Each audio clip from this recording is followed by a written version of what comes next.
My son sat on a wet park bench with 3 suitcases and my 5-year-old grandson shivering beside him. When I rolled down the window of my beat-up 1990 Ford truck, I asked him why he was not at the architecture firm. He looked at me with eyes red from crying and said, "Dad, I got fired." Richard said our bloodline was not worthy of his family name. He kicked us out. I did not scream. I did not yell. I just smiled a cold, hard smile and unlocked the passenger door. "Get in the car," I said. Richard Sterling thought he had just thrown out the trash, but he had no idea he had just declared war on the man who secretly owned the mortgage to his entire life. Before I tell you how I brought a billionaire to his knees, please like and subscribe to the channel. Let me know in the comments if you have ever been underestimated by arrogant people. My name is Caleb Bennett, and at 73 years old, I have learned that the most dangerous thing you can do is judge a book by its cover. To the people of Chicago, I am just an old black man driving a rusted truck wearing a flannel shirt that has seen better days. They see my calloused hands and assume I have nothing. They look at my gray hair and assume I am weak. They look at my old wooden house on the edge of town and assume I am poor. And I let them believe it. I have spent 40 years letting them believe it. It was a Tuesday afternoon when the sky over Chicago turned the color of a bruised plum. The rain had started as a drizzle, but was quickly turning into a downpour. I was driving my old Ford pickup down near Lincoln Park, just taking the long way home after inspecting one of the warehouses I own. Nobody knows I own it. To the tenants, I am just the maintenance guy who comes to fix the leaky pipes. That is how I like it. Silence is profitable. Noise is expensive. I saw them before they saw me. It is a sight a father never wants to see. My son Damon was sitting on a park bench, completely exposed to the elements. Beside him was my grandson Leo, huddled under a thin jacket trying to stay dry. 3 large suitcases were stacked next to them, getting soaked by the rain. Damon is 32 years old. He is a brilliant architect. He is a good man. He has a gentle soul, too gentle perhaps for the sharks he married into. He married Sarah Sterling, the daughter of Richard Sterling, the biggest real estate tycoon in the state. I warned him. I told him that men like Richard Sterling do not see people like us as equals. They see us as labor. They see us as property. But Damon was in love, and love makes you deaf to the warning bells ringing in your ears. I pulled the truck up to the curb. The brakes squealed loudly, a sound that made people on the sidewalk turn and look with disdain. I did not care. I rolled down the passenger window. Damon looked up. His face was wet, but I could tell which drops were rain and which were tears. A man does not cry easily, not a man raised by Caleb Bennett, unless his world has completely collapsed. "Dad," Damon said, his voice cracking. "What are you doing here, son?" I asked, keeping my voice calm. "It is 2 in the afternoon. You should be at the firm designing skyscrapers. Where is Sarah?" Damon looked down at his hands. They were shaking. "I got fired, Dad." "Fired," I repeated. The wipers on my truck slapped back and forth, creating a rhythm to the tension rising in my chest. "Why?" He looked at me, and the pain in his eyes hit me harder than a physical blow. "Richard called me into his office this morning. He told me that the family image was changing. He told me that he could no longer have someone like me attached to the Sterling brand. Someone like you, I asked, knowing exactly what the answer would be. He said my bloodline was not worthy," Damon whispered. "He said I was polluting the family tree. He said Leo was a mistake that needed to be corrected." I looked at my grandson. 5 years old, innocent, beautiful. A mix of my heritage and his mother's. And his grandfather had called him a mistake. The rage flared in my gut, hot and sharp, but I pushed it down. I buried it deep where I keep all my secrets. "And Sarah?" I asked. "She is locked in the estate," Damon said, a sob escaping his throat. He took her phone. He told her if she tried to leave with me, he would cut her off completely. He would make sure she never saw a dime of the family trust. He threw my clothes out on the lawn and told me if I was not off the property in 10 minutes, he would call the police and say I was trespassing. He froze our joint bank accounts, Dad. I tried to buy Leo a hot chocolate at the cafe across the street, and the card was declined. "I have nothing. I have nowhere to go." He buried his face in his hands. "I am sorry, Dad. I am so sorry.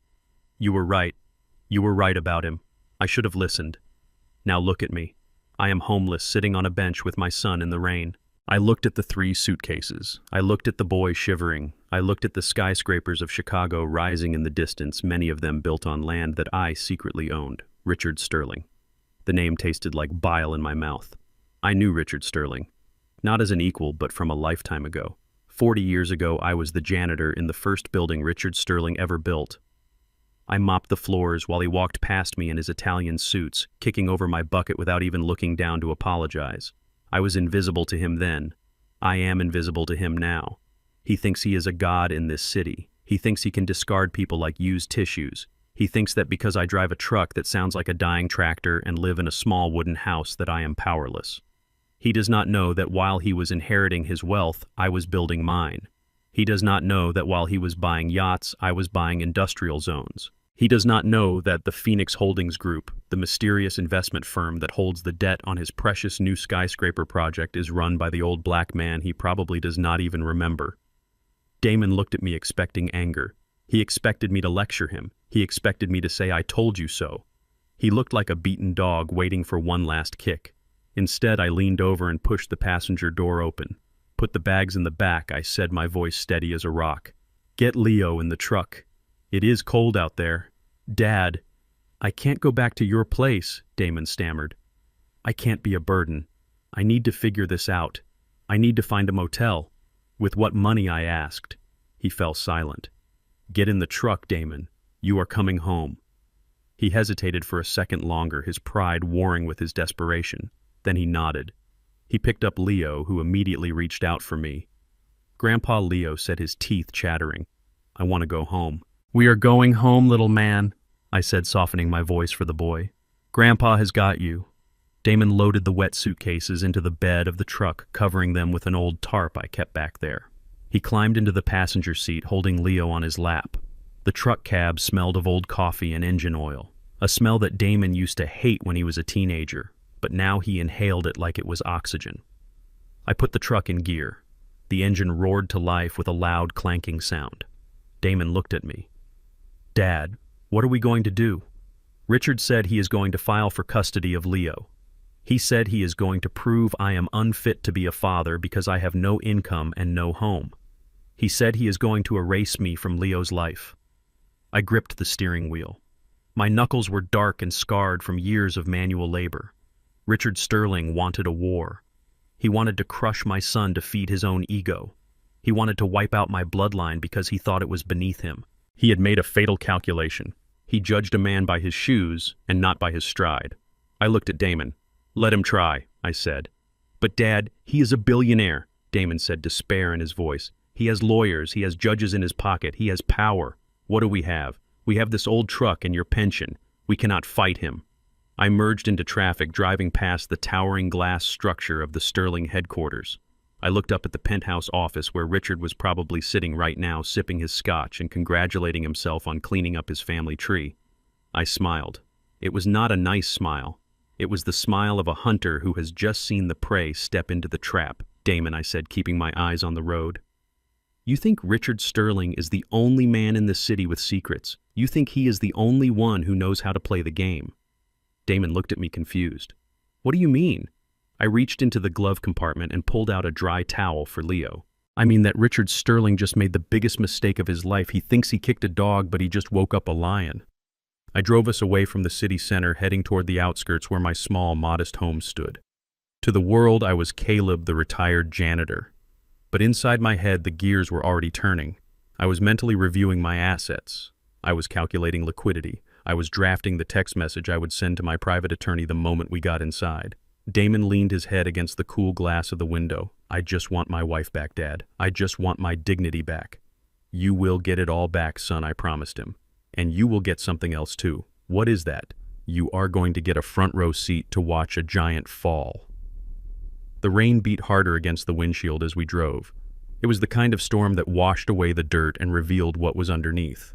Richard Sterling had started a storm, but he forgot that some people know how to build arcs and some people know how to command the lightning. As we turned onto the gravel road leading to my house, I saw the look of defeat on my son's face. He felt worthless. He felt small. He felt exactly how Richard wanted him to feel. It was time to change that. It was time to show him that the blood in his veins did not come from a line of servants. It came from a line of kings who had forgotten their crowns. I parked the truck. "Damon," I said, turning off the engine. "Dry your eyes. No more crying. Not for him. Not ever again.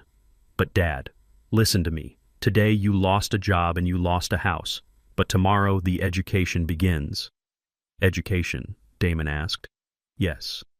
I am going to teach you the difference between being rich and being powerful. Richard is rich.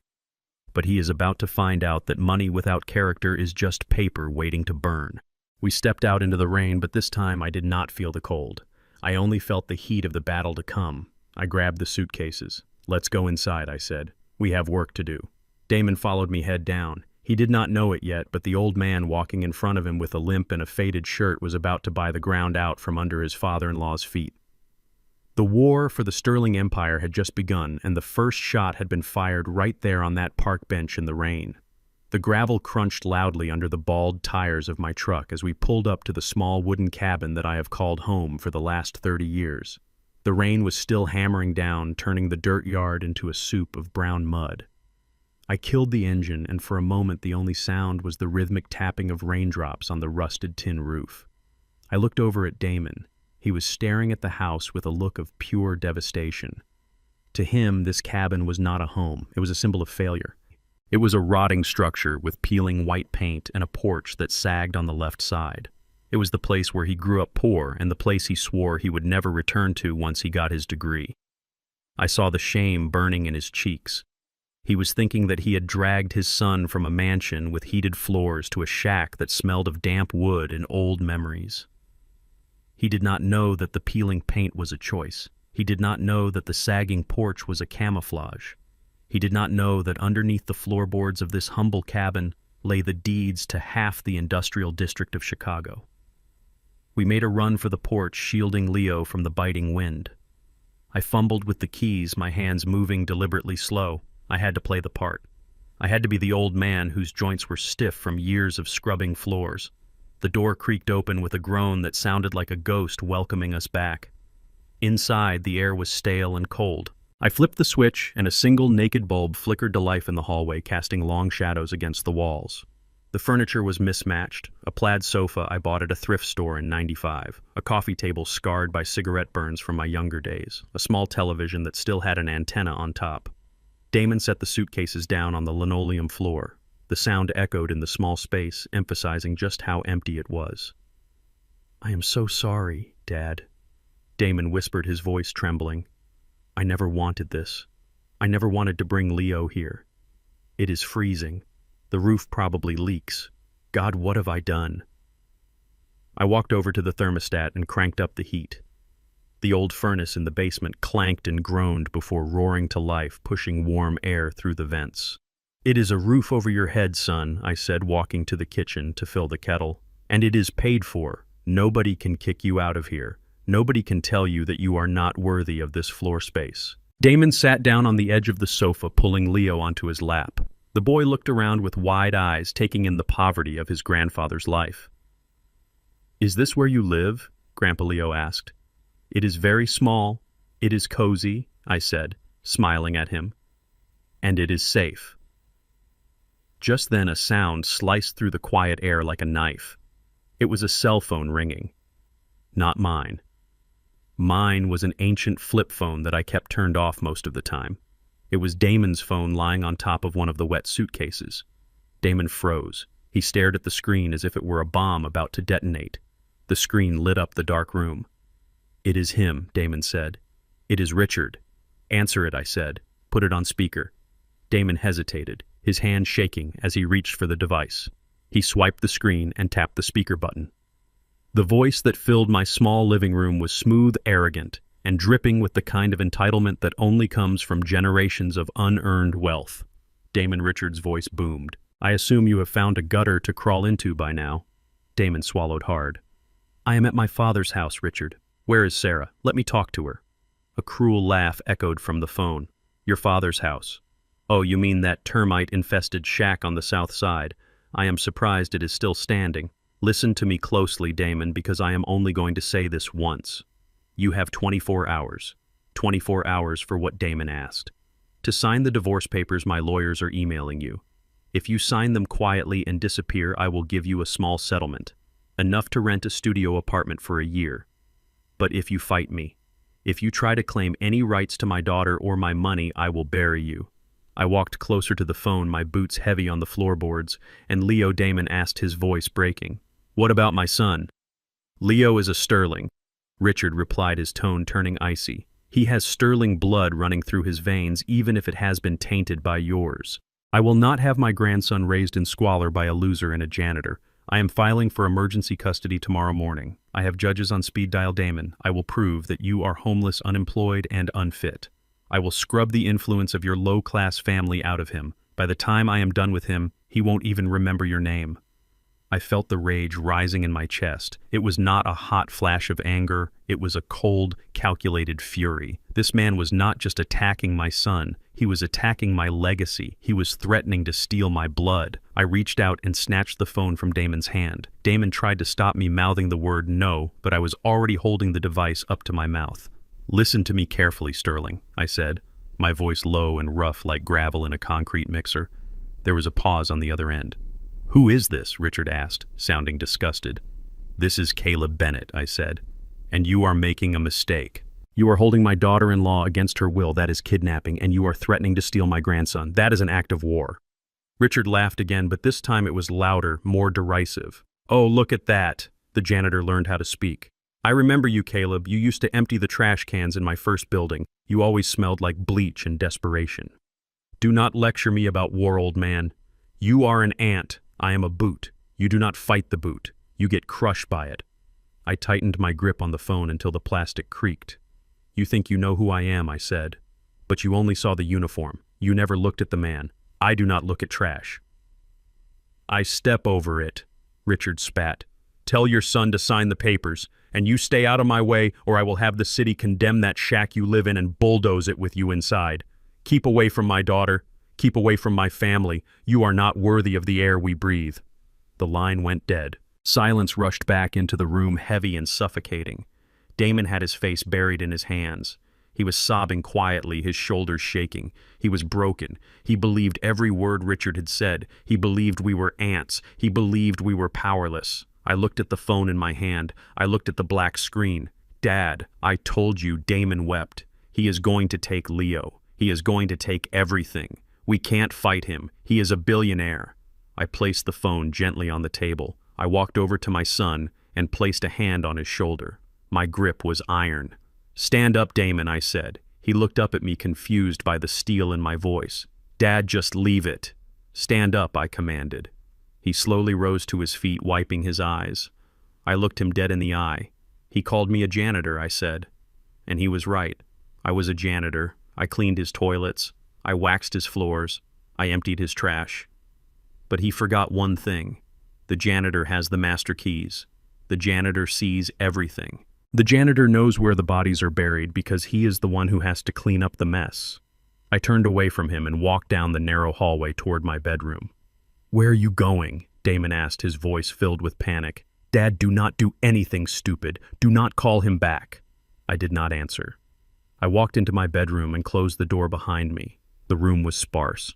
A single bed, a dresser, a crucifix on the wall. It was the room of a monk, the room of a man who needed nothing. I knelt down beside the bed. My knees cracked, but I did not feel the pain. I reached underneath the frame and pulled out an old, dusty shoebox. It was a cardboard box for a pair of work boots I bought 20 years ago. To anyone looking, it was just junk. I sat on the edge of the bed and lifted the lid. Inside, there were no shoes. Nestled in the custom-cut black foam was a device that Richard Sterling would not expect to find in a poor man's shack. It was a satellite phone. Heavy. Military grade. Encrypted. The kind of phone used by heads of state and black market warlords. Beside it lay a small black ledger bound in leather. I picked up the phone. It felt heavy in my hand. Heavy with potential. Heavy with consequences. Richard Sterling wanted to play a game of power. He wanted to use his money as a weapon. He thought I was bringing a knife to a gunfight. He had no idea that I was the one who manufactured the guns. I pressed the power button. The screen glowed a soft green, illuminating my face in the dark room. It searched for a signal connecting to a satellite orbiting somewhere miles above the Earth. Signal acquired. I dialed a number I had not called in 5 years. I waited. 1 ring, 2 rings. A voice answered on the other end, crisp. professional, alert. "Mr. Bennett," the voice said, "we did not expect to hear from you. Is everything all right?" I looked at the rain streaking against my bedroom window. I thought about my grandson shivering in the other room. I thought about the fear in my son's eyes. I thought about Richard Sterling laughing in his penthouse thinking he had won. "No, Jensen," I said, my voice calm and deadly. "Everything is not all right." "What do you need, sir?" the lawyer asked. "I want you to initiate Protocol Obsidian," I said. There was a pause on the line, a hesitation. Protocol Obsidian was the nuclear option. It was total war. "Sir, are you sure?" the lawyer asked. "That will authorize the liquidation of assets to purchase hostile debt. It will trigger a massive aggressive acquisition strategy. It will expose Phoenix Holdings." "I do not care," I said. "Target, sir. Richard Sterling," I said. "I want you to buy his debt. I want you to buy his loans. I want you to find every person he owes money to and buy the paper. I want to own the mortgage on his house. I want to own the lease on his car. I want to own the air he breathes." "Understood, sir. We will begin immediately." "And Jensen." "Yes, sir. I want a meeting with the head of the City Zoning Commission. Tonight. Consider it done." I hung up the phone. The screen went black. I sat there for a moment in the darkness, listening to the wind howl outside. Richard gave me 24 hours to surrender. I only needed 1 hour to end him. I put the phone back in the box and closed the lid. I stood up and smoothed out my flannel shirt. I looked in the mirror. I saw the gray hair. I saw the wrinkles. But behind the eyes, I saw the young man who had scrubbed floors for $10 an hour, fueled by a hunger that never went away. I opened the bedroom door and walked back out into the living room. Damon was pacing back and forth, holding Leo. He looked at me, expecting to see a defeated old man. "Dad, what are we going to do?" he asked again, desperate for an answer. I walked to the kitchen and opened the cupboard, taking out a can of soup. "First," I said, "we are going to feed Leo. Then you are going to get a good night's sleep." But Richard, Damon stammered. "The 24 hours. I opened the can with a sharp snap. "Forget about the 24 hours, I said, dumping the soup into a pot. "Richard thinks he set a timer on us, but he just set a timer on himself." I turned on the stove and the blue flame flickered to life. "By this time tomorrow, son," I said, stirring the soup slowly, "Richard Sterling is going to wish he had never learned to dial a phone. Now set the table. We eat. Then we hunt." The next morning the sun did not shine. The sky was a sheet of gray steel that matched the feeling in my gut. I watched from the kitchen window as Damon walked out to my old truck wearing his best suit. It was an Italian suit worth $2,000, a remnant of his life as a Sterling. But against the backdrop of my peeling porch and the overgrown weeds in the yard, he just looked like a man wearing a costume to his own funeral. He was going to find work. He told me that with his portfolio and his experience designing the skyline of this city, he would have a job by lunch. He said he would rent a new apartment by dinner. He was trying to be brave. He was trying to prove that he did not need the Sterling name to survive. I poured my coffee and said nothing. I knew something he did not. I knew that Richard Sterling did not just fire people. He erased them. Damon returned 6 hours later. He did not look like the same man who had left. His shoulders were slumped. His tie was loose. He walked into the house and collapsed onto the sagging sofa, staring blankly at the wall. "They all said no, Dad," he whispered. "Every single firm." I sat down opposite him. "Even the ones who used to beg me to work for them," Damon continued, his voice hollow. "I went to Miller & Associates. I went to Blue Sky Design. I walked into the lobby and the receptionist looked at me like I was carrying a disease. The hiring manager at Miller actually came out and told me to leave. He said Richard Sterling called everyone in the city this morning. He told them that if anyone hired Damon Bennett Sterling Corp. would pull every contract and sue them into bankruptcy." I nodded slowly. The blacklist. It was a classic move for a bully with deep pockets. Starve the enemy. Cut off their supply lines. Make them beg. "I am toxic, Dad," Damon said, tears welling in his eyes. "I am a pariah. I have an Ivy League degree and 10 years of experience, and I cannot even get a job drafting blueprints for a parking lot." Just then a small cough came from the bedroom. It was a wet hacking sound that made every hair on my arms stand up. Damon jumped up and ran into the room. I followed him. Leo was lying on the bed wrapped in 3 blankets. His face was flushed red. His skin was burning hot. The rain from yesterday had done its work. "He is burning up," Damon said, panic rising in his voice. He touched Leo's forehead. "Dad, he is really hot. We need Tylenol. We need antibiotics. We need a doctor. Take him to the urgent care on 4th Street, I said. Damon pulled out his wallet. His hands were shaking so hard he dropped his credit card. He picked it up and stared at it. "I can't," he said. "The app." I checked the banking app on the way home. Richard froze the joint accounts. He claimed fraud. The bank locked everything pending an investigation. "I have $0, Dad. I have -$. He looked at his sick son, and then he looked at me. The shame on his face was absolute. A father who cannot buy medicine for his child feels like he has failed at the only job that matters. "I don't have any cash," Damon whispered. "I don't even have enough for a bottle of aspirin." I looked at my grandson. He whined softly, his eyes glassy with fever. Richard Sterling was not just attacking my son's career. He was attacking his survival. He was willing to let a 5-year-old boy suffer just to prove a point. I turned and walked out of the room. "Dad, where are you going?" Damon called out. I walked to the kitchen. I knelt down beside the refrigerator and pried loose a loose floorboard. It was a hiding spot I used to use back when I really was poor, back when I had to hide money from bill collectors. Now I used it for a prop. I pulled out a rusty coffee can. Inside was a roll of cash, 1s, 5s, a few 20s. The bills were wrinkled and smelled of old coffee grounds. It looked like the sad, desperate savings of an old man who didn't trust banks. I walked back into the bedroom and shoved the roll of bills into Damon's hand. "Take it," I said. Damon looked at the money. He saw the 1s and 5s. He thought this was everything I had. He thought this was my life savings, my funeral fund, my food money. "Dad, no," he said, trying to push it back. "I can't take this. This is all you have. Take the damn money, Damon." I snapped, my voice harsh to cover the emotion. "It is not for you, it is for the boy." He looked at Leo shivering on the bed. Then he looked at the crumpled bills in his hand. He swallowed his pride. He nodded. "I will pay you back, Dad," he choked out. "I swear to God I will pay you back every cent." "Go," I said. "Take the truck. Get the medicine. Get him some soup. Go." Damon scooped Leo up in his arms and ran out the door. I heard the truck engine cough and sputter before roaring to life. I watched through the window until the taillights disappeared around the bend. The silence returned to the cabin. But the air was different now. The air was charged with electricity. I waited 1 minute, 2 minutes. Then I stopped being the retired janitor. I walked into my bedroom and pulled the satellite phone from the shoebox again. I sat on the edge of the bed, my posture straightening. The fatigue vanished from my face. My eyes became sharp, cold, and predatory. I dialed the number. Jensen picked up on the first ring. "Go ahead, sir," Jensen said. I looked at the peeling wallpaper in my bedroom. I thought about Damon's face when he realized he couldn't feed his son.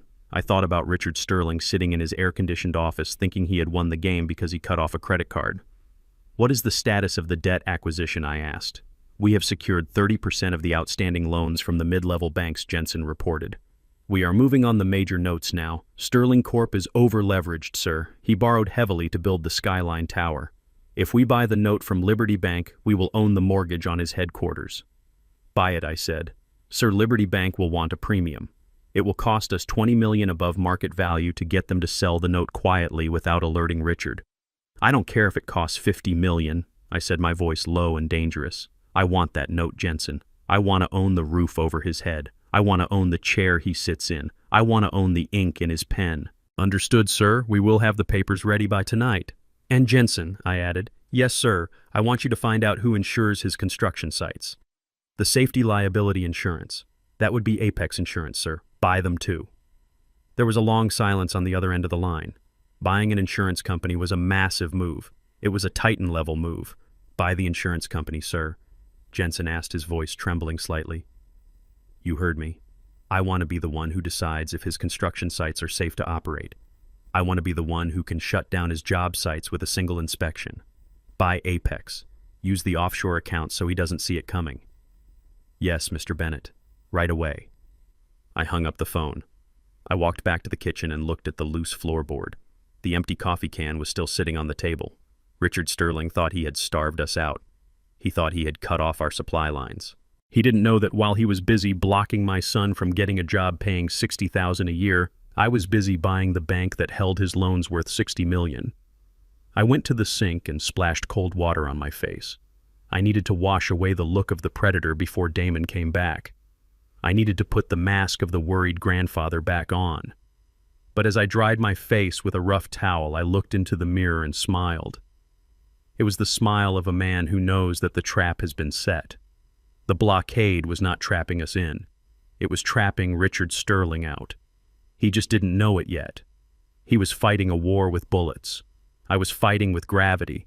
And when I decided to let go, the whole world was going to crash down on top of him. We were sitting at the kitchen table counting the crumpled bills I had pulled from the floorboard when the phone rang. It was not Damon's phone. It was the landline, a dusty old device hanging on the wall that only telemarketers called. Damon stared at it confused.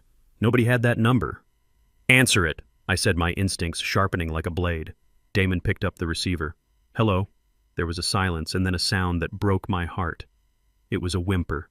A terrified, desperate whimper. "Damon, it's me. Sarah." Damon gripped the phone so tight his knuckles turned white. "Sarah, where are you? Are you okay?" "I am in the maid's quarters," Sarah whispered, her voice trembling with hysteria. "I stole Maria's phone. Damon, you have to help me. He has me locked in. The windows have bars." "What do you mean locked in?" Damon shouted, standing up and knocking his chair over. "My father," Sarah sobbed. "He brought a doctor to the house. A private doctor." "Damon, I am pregnant." The room went deadly silent. I looked at my son. His eyes went wide. "Pregnant," he breathed. "I am 8 weeks along," Sarah cried. "But Richard found out. He saw the test in the trash. He says..." "Oh God. Damon, he says he won't let another mistake pollute his house. He says I have to choose. He scheduled a procedure for tomorrow morning here at the house. He said if I don't do it, he will declare me mentally incompetent and have me committed. He says I have to choose between the baby and my freedom." A roar ripped through Damon's throat. It was a primal sound, a sound of pure, unadulterated rage. He slammed the phone down on the table but kept it on speaker. "I am coming for you," he screamed. "I am coming right now. I will kill him. I swear to God, I will kill him." Damon was already moving toward the door. His fists clenched, his eyes blind with bloodlust. He was going to drive to the Sterling estate and beat Richard Sterling to death with his bare hands, and he would end up in prison for life exactly where Richard wanted him. "Damon, stop," I barked. He didn't hear me. He was already reaching for the keys. I moved faster than a 73-year-old man should move. I grabbed his arm. My grip was like a steel vise honed by 40 years of turning wrenches. I spun him around and shoved him against the wall. "Let me go, Dad!" Damon screamed, struggling against me. "He is going to kill my child." "You walk out that door with your fist swinging and you lose everything," I yelled into his face. "You touch one hair on his head and he wins. He wants you to be the violent thug he tells everyone you are. Do not give him the satisfaction." Damon slumped against the wall, sliding down until he hit the floor. He buried his face in his hands, sobbing uncontrollably. "Then what do we do, Dad? We can't leave her there." "We are going to get her," I said, smoothing down my shirt. "But we are going to do it my way. We use the law. We use his own game against him." I grabbed the keys from the counter. "Get in the truck," I said. The drive to the Sterling estate was a journey between two worlds. We left the cracked pavement and chain-link fences of my neighborhood and entered the manicured, tree-lined streets of the wealthy. My old Ford truck rattled and coughed, struggling up the steep hills. People in luxury sedans stared at us with disgust as we passed. We were an oil stain on their perfect canvas. Damon sat in the passenger seat, bouncing his leg nervously. "What is the plan, Dad?" he asked. "We can't just knock on the door. He has armed security." I did not answer. I was checking my watch. I had made a call before we left the house. A call to the precinct captain of the North District, a man whose son's college tuition I had anonymously paid for 5 years ago. I didn't ask for a favor. I just reported a crime. We pulled up to the massive iron gates of the Sterling estate. It looked less like a home and more like a fortress.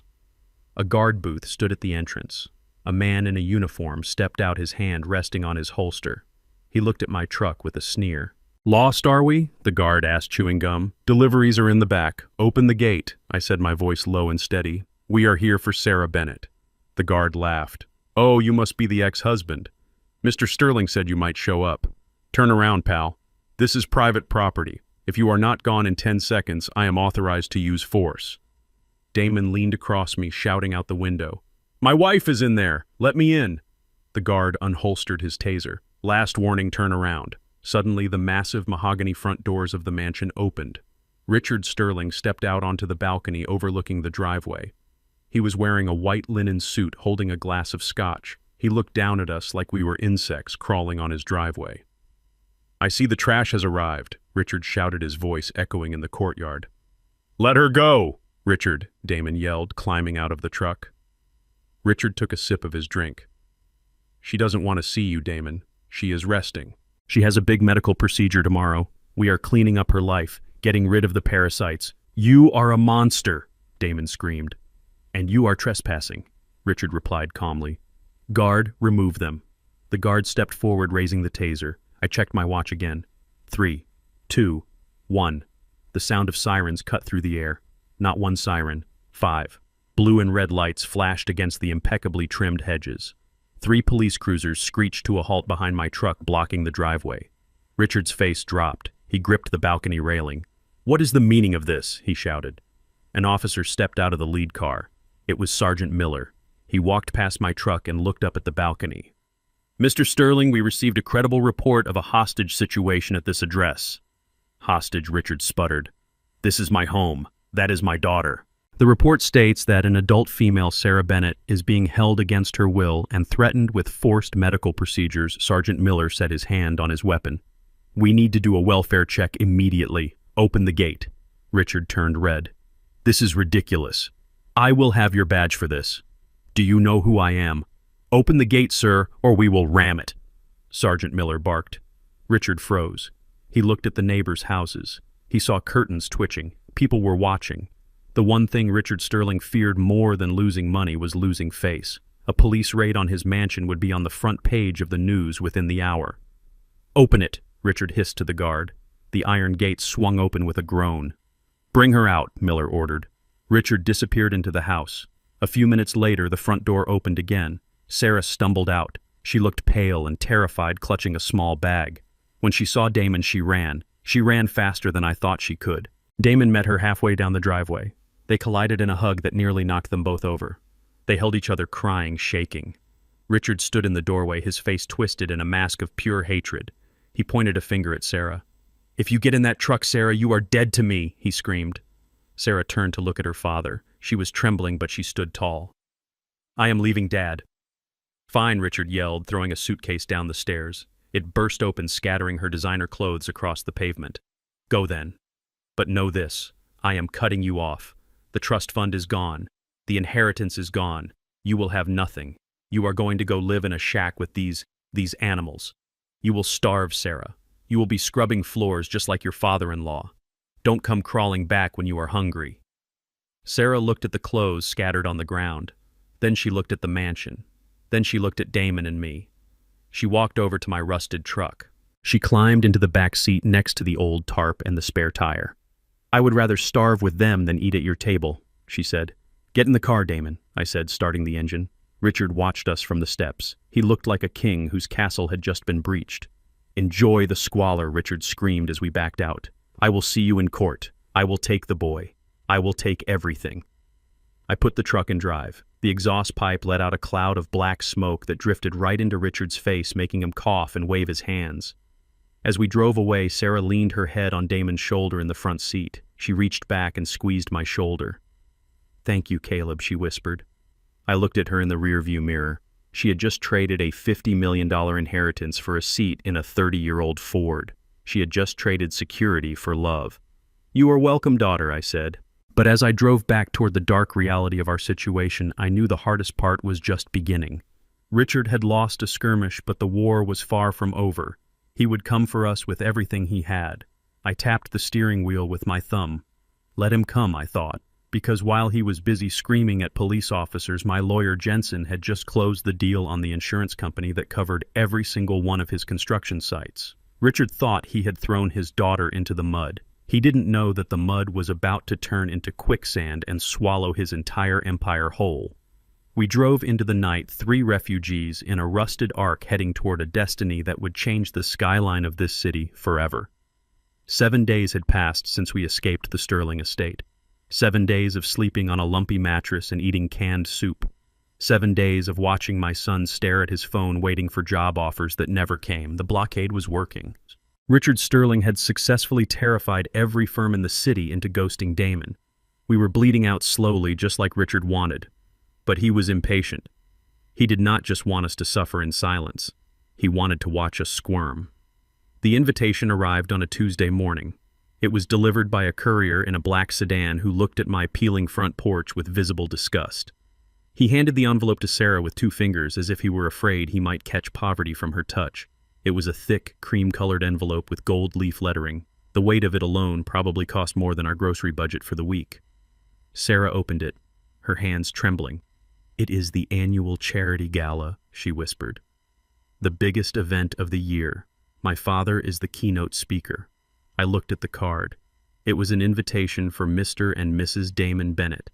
And at the bottom, in handwritten ink, was a note. "Let's put the past behind us, for the sake of the family." Sarah looked at Damon with a flicker of hope in her eyes. It was the hope of a child who wants to believe the monster under the bed has gone away. "Maybe he is sorry," Sarah said. "Maybe he realizes he went too far. Maybe this is his way of extending an olive branch." Damon scoffed. He was learning. The last week of rejection had hardened him. "He does not want peace, Sarah," he said. "He wants a show. He wants us to come crawling back so he can parade us around like conquered trophies." I sat in my armchair sharpening my pocket knife on a whetstone. The rhythmic scraping sound filled the silence of the room. "He is right, Sarah," I said. "Richard Sterling does not apologize. He negotiates. And right now he thinks he holds all the cards." "Then we shouldn't go," Sarah said, dropping the invitation on the table. "No," I said, stopping the knife. "We are going." They both looked at me surprised. "Why?" Damon asked. "Why would we give him the satisfaction?" "Because if we don't go, he tells the world we are cowards," I said, standing up. "If we don't go, he spins the narrative. He tells everyone he tried to reach out and we spat in his face. We go, we stand tall, and we let him make the mistake." "But we can't just walk in there," Damon said. "Look at us, Dad. I pawned my watch yesterday to buy groceries. We don't belong in that room anymore." "You belong wherever you stand," I said. "But you are not going alone. I am driving you." "You are driving us?" Damon asked, confused. "Yes. I will put on my old chauffeur uniform, the one I kept from 40 years ago. I will be your driver. I will be the help." "Dad, no," Damon protested. "I am not letting you bow down to him. I am not letting you play servant to that man. It is not bowing down, son," I said, my eyes cold and hard. "It is camouflage. The best place to hide a knife is in the hand of the man nobody notices." The night of the gala, the city was glowing with lights. We rented a modest sedan with the last of the cash from the coffee can. I sat in the driver's seat wearing a black suit that was tight around the shoulders and a chauffeur's cap that shadowed my eyes. In the back seat, Damon wore his only remaining suit, and Sarah wore a simple black dress she had managed to save from the purge. They looked like royalty who had lost their kingdom but kept their dignity. We pulled up to the grand entrance of the Millennium Hotel. Valets were parking Bentleys and Rolls-Royces. When I pulled our rental car up to the curb, the valet sneered. I got out and opened the rear door for Sarah. I bowed my head. "Ma'am," I said. "Thank you, Caleb," she whispered, squeezing my hand. We walked into the ballroom. It was a sea of diamonds and tuxedos. The air smelled of expensive perfume and hypocrisy. Crystal chandeliers the size of small cars hung from the ceiling, casting a golden light over the city's elite. Richard Sterling was holding court in the center of the room. He was laughing, holding a glass of vintage wine surrounded by sycophants who laughed when he laughed. When he saw Damon and Sarah, the room went quiet. He had clearly prepared the audience. "Ah, the prodigal daughter returns," Richard announced, his voice booming, and she brought her baggage. A ripple of nervous laughter went through the crowd. Damon stiffened, his jaw tight. "Hello, Richard," Damon said, keeping his voice even. "You invited us. We are here." Richard walked over, smiling that shark-like smile. "I did invite you. I wanted to see if you had learned your lesson, but I see you are still wearing that same suit from last season. Times must be tough." He turned to his friends, a group of wealthy investors. "Ladies and gentlemen, I want you to meet my son-in-law, or should I say my former architect. You see, Damon here has decided to explore new career opportunities. I hear he is looking for work. Perhaps you need someone to mow your lawns." The crowd laughed. It was a cruel, sharp sound. Sarah grabbed Damon's arm, holding him back. That is enough. Richard, Sarah said, her voice shaking. We are leaving. Oh, don't leave yet, Richard sneered. You haven't met the staff. He looked past them and his eyes landed on me. I was standing a few feet behind them, hands clasped behind my back, head bowed in my chauffeur's uniform. Well, well, well, Richard said, his eyes lighting up with malicious delight. If it isn't Caleb, the janitor. I see you finally found a job you are qualified for, driving cars. Tell me, Caleb, does the uniform come with a muzzle, or are you allowed to speak to your betters tonight? I slowly lifted my head. I looked him in the eye. I did not blink. Good evening, Mr. Sterling, I said. Richard chuckled. He took a step closer to me, invading my personal space. He smelled of scotch and arrogance. You know I need a refill, he said, swirling his red wine, and since you are clearly the help, perhaps you can be useful for once. He raised his glass as if to hand it to me. But then he tipped his wrist. The dark red wine cascaded out of the glass, splashing all over the front of my black jacket. It soaked into the fabric, running down my chest like a wound. It splattered onto my polished shoes. The room gasped. Oops, Richard said, his face a mask of mock surprise. My hand slipped. My apologies, old man. I guess coordination isn't your strong suit either. He reached into his pocket and pulled out a crisp $10 bill. He crumpled it up and threw it at my chest. It bounced off my wet lapel and fell to the floor. Here, that should cover the dry cleaning. Or a new shirt, since that one looks like it came from a dumpster. Clean yourself up, and then clean up this mess on the floor. The silence in the room was absolute. It was the kind of silence that happens before an explosion. Damon snapped. You son of a bitch, he roared. Damon lunged forward, his fist pulled back, ready to smash Richard's perfect teeth down his throat. The crowd screamed. Security guards stepped forward, reaching for their weapons. Stop. My voice was not loud, but it cracked through the air like a whip. I reached out and grabbed Damon's wrist, just inches from Richard's face. My grip was unbreakable. Damon froze. He looked at me, his eyes wild with rage. Dad, let me go, he hissed. Let me kill him. I looked at my son. I saw the fire in his eyes. It was the same fire I had when I was his age, but fire without control just burns the house down. I pulled his hand down slowly but firmly. I stepped between him and Richard. I did not look at the wine stain on my chest. I did not look at the $10 bill on the floor. I looked at Richard. He was smiling, waiting for the violence, waiting for the excuse to have us arrested and thrown in jail. He wanted the fight. He needed the fight to prove we were savages. Not here, Damon. I said, my voice low, almost a whisper. Not like this. But look at what he did, Damon cried, pointing at the stain. It is just wine, I said calmly. It washes out. But stains on a reputation do not. I turned to Richard. He looked disappointed that the punch hadn't landed. You are a generous man, Mr. Sterling, I said, my voice flat, devoid of emotion. But keep your money. You are going to need every penny of it very soon. Richard laughed. Is that a threat, janitor? It is a weather forecast, I replied. I put a hand on Damon's back and guided him away. Sarah was crying silently, her head down. Come on, I said. The air in here is stale. We walked out of the ballroom. We walked past the staring eyes. We walked past the whispers. We walked out with wine on my chest and shame on my son's face. But as we stepped into the cool night air, I leaned in close to Damon's ear. You did good, son, I whispered. Good, Damon choked out. Dad, he treated you like a dog. He threw money at you, and we did nothing. We just took it. I opened the car door for him. We didn't just take it, Damon, I said. We recorded it, corded. I tapped the small button on the lapel of my soaked jacket. A tiny hidden camera lens glinted in the streetlight. Every word I said, every drop of wine, every laugh from his rich friends, it is all on tape. And while he was busy performing for his audience, my lawyer just finalized the purchase of the bank that holds the loan on this very hotel. Damon looked at me stunned. You bought the hotel, he asked. Not yet, I said, climbing into the driver's seat. Just the debt. But by tomorrow morning, Richard Sterling won't be able to book a room here, let alone host a party. I started the engine. He wanted a show. I said, staring at the hotel entrance where Richard was probably toasting his victory. Well, the curtain is just going up. And he has no idea that he is not the director. He is the clown. The wine stain on my chauffeur uniform did not wash out. I scrubbed it with bleach.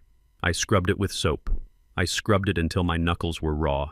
But the purple mark remained on the cheap fabric, a permanent reminder of the night Richard Sterling tried to buy my dignity for $10. I hung the jacket on the back of the kitchen chair. I did not throw it away. I wanted to see it every morning. I wanted to look at that stain while I drank my coffee.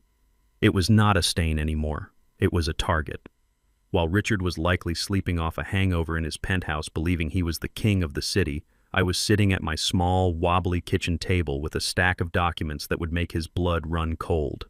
My lawyer Jensen had done his digging. He found the crack in the foundation of the Sterling Empire. It was a project called the Skyline. It was Richard's vanity project, a 70-story glass monstrosity that he claimed would redefine the city. But the only thing it was redefining was his debt-to-income ratio. The construction was 6 months behind schedule. The unions were threatening to strike. And most importantly, Richard owed $50 million to a consortium of banks that were losing patience. He was drowning. He was moving money from one account to another, robbing Peter to pay Paul, trying to keep the illusion of solvency alive. He needed a miracle. So I decided to give him one. I instructed Jensen to register a new company. We called it Phoenix Holdings. It sounded impressive. It sounded powerful. It sounded like the kind of firm that saved billionaires from their own stupidity. But Phoenix Holdings had no employees. It had no office. It had no board of directors. It was just a shell, a ghost. And the only person pulling the strings was an old black man sitting in a wooden shack with a satellite phone. I sent Jensen into the lion's den on a Wednesday morning. I was not there, but I could see it in my mind. I knew exactly how it played out. Jensen walked into the Sterling headquarters wearing a $3,000 suit carrying a briefcase made of Italian leather. He breezed past the frantic secretaries and the worried accountants. He walked into Richard's office with the confidence of a man who owned the room. Richard was desperate. I knew he was desperate because he took the meeting. Men like Richard Sterling do not take unsolicited meetings with unknown investment firms unless they are staring into the abyss. Jensen sat down and laid the offer on the table. A $50 million capital injection. Immediate liquidity. No questions asked about the delays. No questions about the cost overruns. Just pure cold cash to save the Skyline project. Richard must have thought he was dreaming. He must have thought God himself had sent an angel in a pinstripe suit. He didn't ask where the money came from. He didn't ask who was behind Phoenix Holdings. Greed has a way of blinding a man to the obvious. He just saw the zeros on the check. He signed the preliminary agreement right there on the spot. He invited the Trojan horse into his city, and he even held the gate open for it. Later that afternoon, I was working on the engine of my truck, trying to coax a few more miles out of the alternator. Damon had gone out to a local building supply store. He was trying to pick up some freelance drafting work, doing small renovations for homeowners who didn't care about his last name. It was humbling work for an architect who used to design museums, but Damon was learning that honest work has no shame. I was wiping grease from my hands when I saw Damon's car pull into the driveway. He didn't park. He slammed the brakes and jumped out. He looked pale. He looked like he had seen a ghost. "Dad," he said, his voice shaking. I saw him. Saw who I asked, though I already knew. Richard. I was at the lumber yard on 5th Avenue. I was buying plywood for that garage renovation job. He was there inspecting materials for the Skyline. I stopped wiping my hands. The universe has a funny way of arranging these meetings. "What happened, son?" Damon leaned against the hood of the truck, breathing hard. He came up to me, "Dad." He looked happy. He looked manic. I have not seen him this happy in years. He laughed at me. He saw me loading plywood into the back of my car, and he laughed. What did he say? He told me that I should get used to the heavy lifting. He said that my days of working in air conditioning were over, and then he told me the news. Damon looked at me with fear in his eyes. He said he found a partner, Dad. He said a massive international investment firm just backed him. He said they are called Phoenix Holdings. He said they are putting $50 million into the Skyline project tomorrow. I kept my face completely still. I did not smile. I did not blink. "Is that so?" I said calmly. "Yes," Damon cried. "Dad, do you understand what this means? He is saved. He has fresh capital. He told me that with this new partner, he is going to buy up every small architecture firm in the city just to make sure I never work again. He said he is going to use the profits from the skyline to hire the best lawyers in the country and take Leo away from me. He said he is going to crush my career into dust just for sport. Damon kicked the tire of the truck in frustration. We lost Dad. We waited for him to fail. We waited for the banks to squeeze him. But he wriggled out of it. He always wriggles out of it. The rich always help the rich. Some billionaire buddy of his probably bailed him out just to keep the club exclusive. I looked at my son. I saw the terror that Richard Sterling had planted in his heart. Richard was using my money to threaten my son. The irony was so thick I could taste it. He stood there in the lumberyard gloating about his new partner. He bragged about the power of Phoenix Holdings. He bragged about the intelligence of the investors who saw his vision. He was bragging about me. He was bragging about the janitor he had humiliated. He was bragging about the man whose bloodline he called unworthy. He did not know that the hand reaching out to save him was actually the hand that was positioning itself to strangle him. Damon sat down on the muddy grass, defeat radiating from him. I should just give up, he whispered. I should just sign the papers. Maybe if I surrender, he will let me see Leo on weekends. I can't fight a $50 million war, Dad. I just can't. I walked over to him. I wiped the grease from my hands onto a rag. Stand up, Damon. He looked up at me. Stand up, I repeated. He stood up slowly. Listen to me, I said, my voice low and fierce.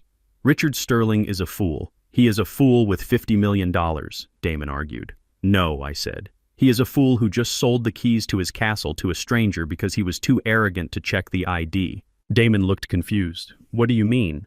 I mean that money is not always a lifeline, son. Sometimes it is a leash, and sometimes it is an anchor. Richard thinks he just got a partner, but what he really got was a boss. But he said he is going to crush me, Damon said. Let him talk, I said. Let him brag. Let him feel invincible. A man who thinks he cannot be touched is a man who stops looking over his shoulder. And that is exactly where we want him. I walked back to the truck and slammed the hood shut. You go inside and wash up. You help Sarah with dinner. You hug your son. And you let Richard Sterling enjoy his victory lap. But Dad, Damon asked, why aren't you worried? He has $50 million. I turned to look at him. The sun was setting, casting long shadows across the yard. Because, son, I know exactly where that money came from. And I know exactly what it is going to do to him. I walked into the house, leaving Damon standing in the driveway. He didn't understand. He couldn't understand. Not yet. I went into my bedroom and opened the shoebox. I took out the satellite phone. There was a text message from Jensen. Contract signed. Funds transferred. We own 51% of the project upon default. I smiled. Richard Sterling thought he had found a savior. He thought he had found a peer. He had walked right up to my son and threatened to destroy him using the very weapon I had forged. He told Damon he was going to crush his career. I sat down on the edge of the bed and looked at the crucifix on the wall. Richard Sterling was about to learn a biblical lesson. He was about to learn that the higher you build your Tower of Babel, the harder the bricks fall when the language changes. And the language had just changed. He was no longer speaking money. He was speaking debt. And the debt collector was sitting in a flannel shirt in a wooden cabin holding the deed to his soul. I texted Jensen back 3 words. Tighten the noose. Tomorrow, the real game would begin. Richard would spend the money. He would restart the construction. He would feel safe. And that is when I would pull the rug out from under him, not by violence, not by shouting, but by simply reading the fine print of the contract he was too arrogant to read. Damon thought the war was over. He was right. It was over. Richard just didn't know he was already dead. The morning of the signing, I did not wear a suit. I wore a gray uniform that I bought at a second-hand store for $5. It was a size too big and smelled faintly of mothballs. I wanted to look small. I wanted to look like part of the furniture. I wanted to look like exactly what Richard Sterling expected me to be. A nobody. A servant. A ghost in the machine of his success. I drove my truck to the service entrance of the Sterling Tower. I did not park in the garage. I parked by the dumpsters. It was fitting. That was where Richard thought I belonged. Jensen was waiting for me in the lobby. He looked nervous. He was a high-powered attorney used to swimming with sharks, but he knew that today he was walking into a tank with a piranha.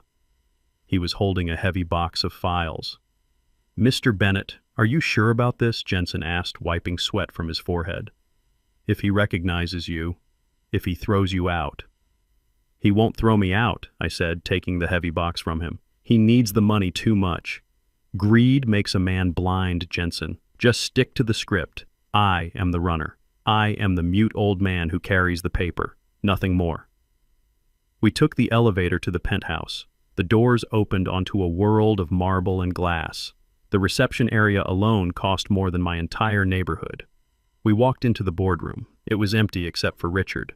He was standing by the window looking out at the city he thought he owned. He turned when we entered. He looked tired. There were bags under his eyes and a tremor in his hand that he tried to hide by gripping the back of a leather chair. But when he saw Jensen, he put on the mask. The smile appeared. The chest puffed out. Jensen Richard boomed, walking over to shake his hand.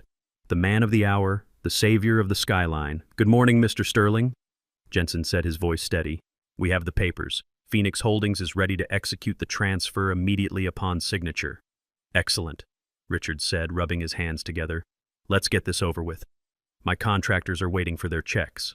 Then Richard looked past Jensen.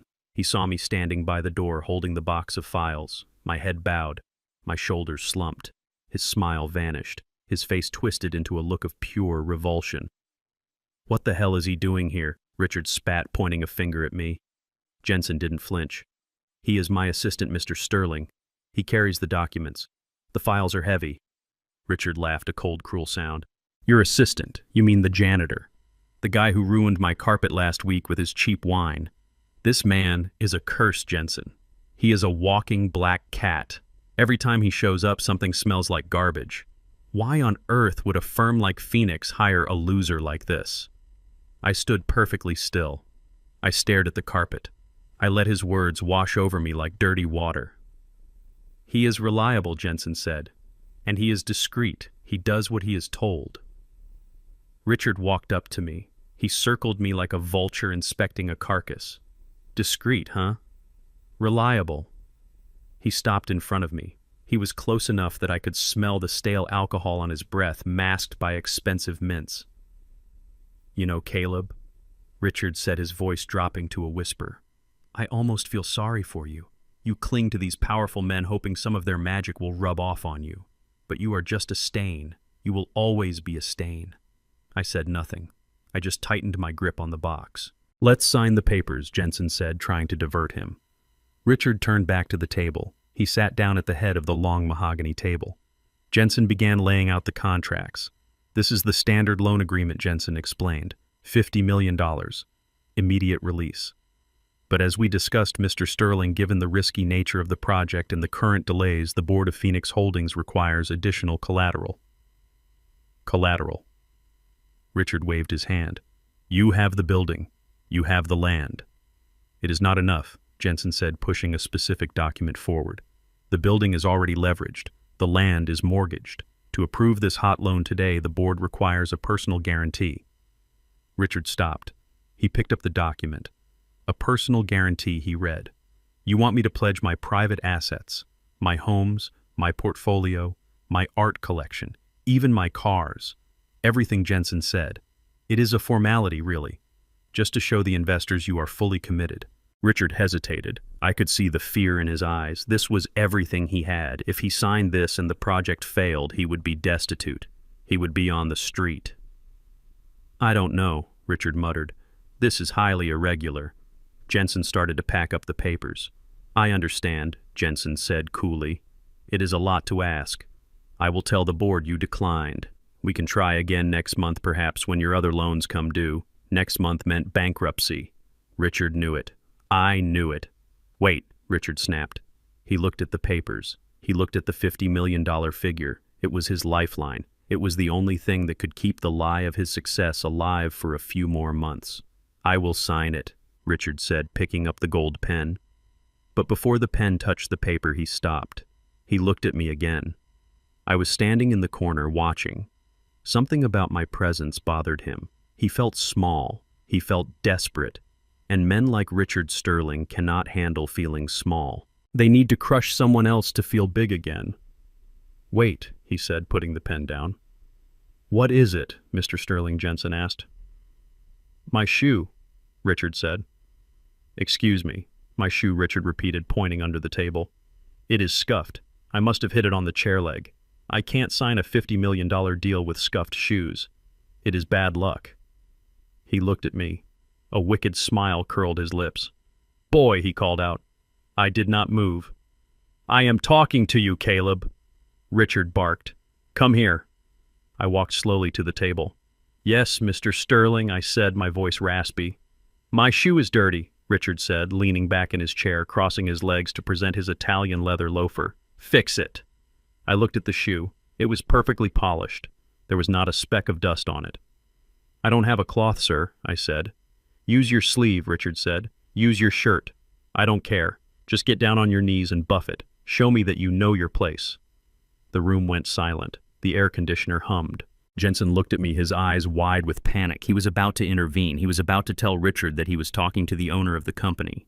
I caught Jensen's eye and gave a barely perceptible shake of my head. No, not yet. Richard laughed. Look at him, Jensen. He is hesitating. He has pride. Can you believe it? The janitor has pride. If you want the money, Richard hissed, you will get a shine. If this man doesn't kneel, I don't sign. And Phoenix Holdings loses the deal. It was a power play. A sick, twisted test of dominance. He wanted to humiliate me to prove that even as he signed away his life, he was still the master. I thought about Damon. I knew he was watching. I had a button camera on my shirt. He was sitting in the truck outside, staring at a screen, watching his father be treated like a dog. I knew he was crying. I knew he wanted to storm the building. But I also knew that pride is expensive, and revenge is an investment. I slowly lowered my body. My knees cracked as they hit the plush carpet. I bowed my head. I reached out with the sleeve of my gray uniform. I touched the leather of his shoe. That is it, Richard purred, looking down at me like a king looking at a peasant. Rub it. Make it shine. That is what you are good at, isn't it, Caleb? Cleaning up the dirt of better men. I moved my arm back and forth. I buffed the leather. Inside my head, I was not kneeling. Inside my head, I was standing 10 feet tall. Inside my head, I was doing the math. $10 million, I thought as I rubbed the toe. That is the price for this insult. $20 million, I thought as I rubbed the heel. That is the price for making my son watch this. $30 million. That is the price for Sarah. $40 million. That is the price for Leo. $50 million. That is the price for the bloodline you called unworthy. I buffed until the friction warmed the leather. I buffed until I felt Richard relax. He felt powerful now. He felt like he had won. Good, Richard said, kicking my hand away. That is enough. Now get out of my sight before you make me sick. I stood up. My knees ached. My sleeve was ruined, but my spirit was untouched. I walked back to the corner and stood in the shadows. Richard picked up the pen. He signed his name with a flourish. Richard Sterling. He signed the personal guarantee. He signed the asset pledge. He signed the confession of judgment. He handed the papers to Jensen. Done, Richard said, standing up. When do the funds hit? Within the hour, Jensen said, putting the papers into his briefcase. It was a pleasure doing business with you, Mr. Sterling. Richard didn't answer. He just looked at me one last time. You see, Caleb, he said, pointing at the signed contract.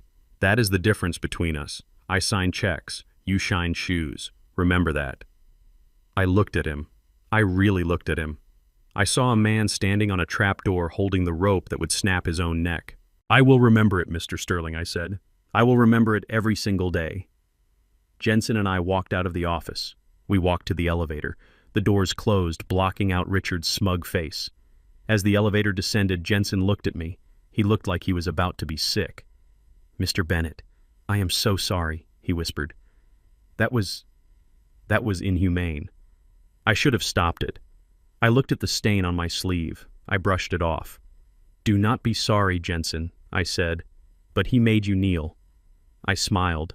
It was a cold, dark smile. He thinks I knelt to serve him, Jensen, but he is wrong. A sniper kneels before he takes the shot. A runner kneels before the race begins. I was not serving him. I was taking aim. The elevator doors opened to the lobby. File the papers, I said, walking out into the sunlight. Every single one of them, Jensen asked. Every single one. Register the lien on his house today. Register the lien on his cars. Lock it all down. and the funds for the project. Release them, I said.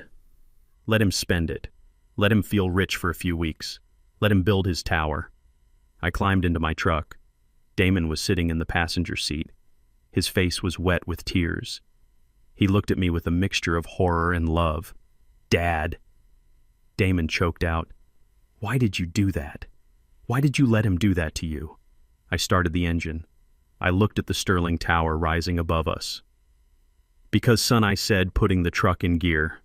I just bought his dignity for the price of a shoe shine. And believe me, it was a bargain. Richard Sterling had his money. But I had his life. And as I drove away, I realized that the dirt on my sleeve was the cleanest thing in that entire building.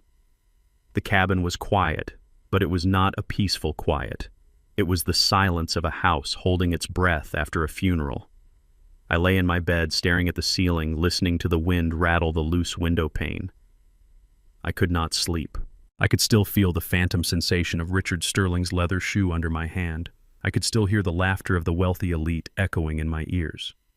But that was not what kept me awake. What kept me awake was the look on my son's face when I stood up from that carpet. It was a look of total devastation. He had watched his hero fall. He had watched the man who taught him to walk bow down to a tyrant. He didn't know it was a tactical maneuver. He only saw the surrender. At 3 a.m, I heard the front door creak open. I sat up. I swung my legs over the side of the bed and grabbed my robe. I walked out into the living room. It was empty. The sofa where Damon and Sarah slept was neatly made. Sarah and Leo were asleep in the back room, but Damon was gone. I looked out the window. The interior light of my old Ford truck was on. I put on my boots and walked out into the cool night air. The gravel bit into the soles of my feet. I pulled the truck door open. Damon was sitting in the driver's seat. His suitcase was on the seat next to him. He was holding a bottle of cheap whiskey, the kind I kept under the sink for toothaches. He was staring at the steering wheel, tears streaming down his face silently. Going somewhere, I asked, my voice cutting through the night. Damon jumped. He tried to hide the bottle but gave up. He wiped his face with his sleeve. I can't do this, Dad, he whispered, his voice thick with alcohol and grief. I can't stay here. I leaned against the doorframe, crossing my arms. And where exactly are you going, Damon? You have no money. You have no car. You have no job. I don't know, he cried, slamming his hand against the wheel. Anywhere. Anywhere but here. I am leaving Sarah a note. I am telling her to go back to him. Go back to Richard, I asked. Yes. He will take her back if I am out of the picture. He will take care of Leo. They will have money. They will have a future. And what about you? Me. Damon laughed, a bitter, broken sound. I am nothing, Dad. Look at me. I am a 32-year-old man living in his father's shack drinking rot-gut whiskey while his father shines shoes for a living. I am poison. Richard was right. Everything I touch turns to ash. I watched you kneel today, Dad. I watched you humiliate yourself for me. I can't live with that. I can't look at you without seeing you on that carpet. I have to go. It is the only way to save them. He reached for the key in the ignition. I reached in and snatched the keys out before he could turn them. I tossed them into the darkness of the yard. You are not going anywhere, I said. Let me go, Damon shouted, lunging for the door. Let me go before I ruin your life too. I grabbed him by the collar of his shirt. I hauled him out of the truck. He stumbled, his legs weak from the drink. I shoved him against the side of the truck bed. The metal groaned. You think you are saving us? I yelled into his face. You think running away is noble. That is cowardice, Damon. That is exactly what Richard wants. He wants you to break. He wants you to fold. He wants you to hand over your wife and son because you think you are not good enough. I am not good enough. Damon sobbed, sliding down to the ground. I let him treat you like a dog. I knelt down in front of him. I grabbed his shoulders and shook him hard. Listen to me, I said, my voice dropping to a low, intense growl. You think I knelt because I am weak. You think I shined his shoe because I am afraid of him. Yes, Damon wept. He has the power, Dad. He has the $50 million. He won. I slapped him. Not hard, but enough to snap his head up. Enough to make him focus. Look at me. He looked at me, his eyes wide and shocked. I did not kneel to serve him, I said. I knelt to inspect the foundation. Damon blinked, confused. You think I am just a mechanic, Damon? You think I am just a janitor who got lucky with a few savings bonds? You have never asked me how I bought this land. You never asked me where I go during the day. I stood up and pulled him to his feet. I dragged him to the edge of the porch and pointed out at the city lights flickering in the distance. You see that city, son? I helped build it. Not just with a mop, with my mind. For 40 years I watched men like Richard Sterling. I watched how they move. I watched how they lie. I watched how they steal. And I learned. I turned him to face me. I am not a victim, Damon. I am a hunter. And when you hunt a predator like Richard Sterling, you do not shoot him when he is looking at you. You wait. You bait the trap. You make yourself look small. You make yourself look weak. You let him think he is the king of the jungle. But the shoe, Damon stammered. The $50 million. The $50 million was the bait, I whispered. Damon froze. The wind rustled the leaves in the oak tree above us. What? I leaned in close. Who do you think gave him that money, Damon? Who do you think owns Phoenix Holdings? Damon's mouth opened, but no sound came out. He stared at me as if he was seeing a stranger. You? I asked, breathless. Me, I said. I gave him the rope. I gave him the money because I knew his greed would make him sign the contract without reading the fine print. I knew he would mortgage his entire life just to keep his vanity project alive. But why, Damon asked, his mind reeling. Why give him money? Because a man with no hope fights cautiously, I said. But a man with $50 million gets reckless. He gets arrogant. And Richard Sterling is the most arrogant man alive. He thinks he bought his freedom today, but he actually just sold his soul to the janitor. I picked up the bottle of whiskey from the truck seat and poured it out onto the ground. The smell of alcohol mixed with the smell of wet earth. So you are not going anywhere, I said. You are going to stay right here. You are going to dry your tears, and you are going to watch what happens when a wolf realizes he is trapped in a cage with a lion. Damon looked at the puddle of whiskey. He looked at me. The despair in his eyes was slowly being replaced by something else. Awe and fear. Just then my pocket buzzed. It was not my old flip phone.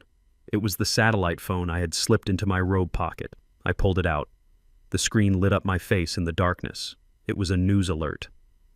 I smiled. The timing was perfect. I handed the phone to Damon. Read it, I said. Damon took the phone. His hands were shaking, but this time it wasn't from fear. He read the headline out loud. Breaking news. Construction on the Skyline Tower halted indefinitely. He looked up at me. Keep reading, I said. City Zoning Commission issues immediate stop work order following anonymous tip regarding structural safety violations and illegal land use permits. The entire site has been condemned pending a full federal investigation. All funding accounts associated with the project have been frozen. Damon scrolled down. Sources say the safety violations are severe. The insurance carrier Apex Insurance has voided the liability policy effective immediately, leaving Sterling Corp exposed to millions in potential lawsuits. Damon looked up. His jaw was slack. Apex Insurance, he whispered. The company that just canceled his policy. I bought them yesterday, I said casually, taking the phone back. And the zoning commission, he asked. The anonymous tip. I know the commissioner, I said. We play chess on Sundays. I told him he might want to take a closer look at the concrete mixture Richard was using to cut corners. Damon leaned against the truck. He looked like he had been hit by lightning.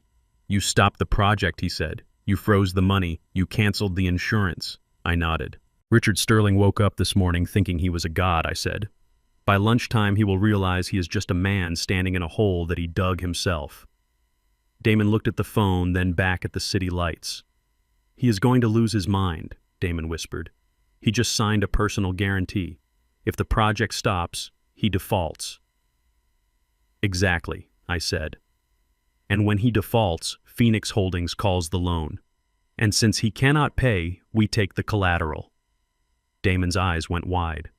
We take everything he said. We take everything I confirmed. The house, the cars, the art, the company. Damon looked at me, and for the first time in weeks I saw a smile. It was a small, terrified smile, but it was there. You are dangerous, Dad, he said. I am a father, I replied. And nobody touches my family. I put my arm around his shoulders.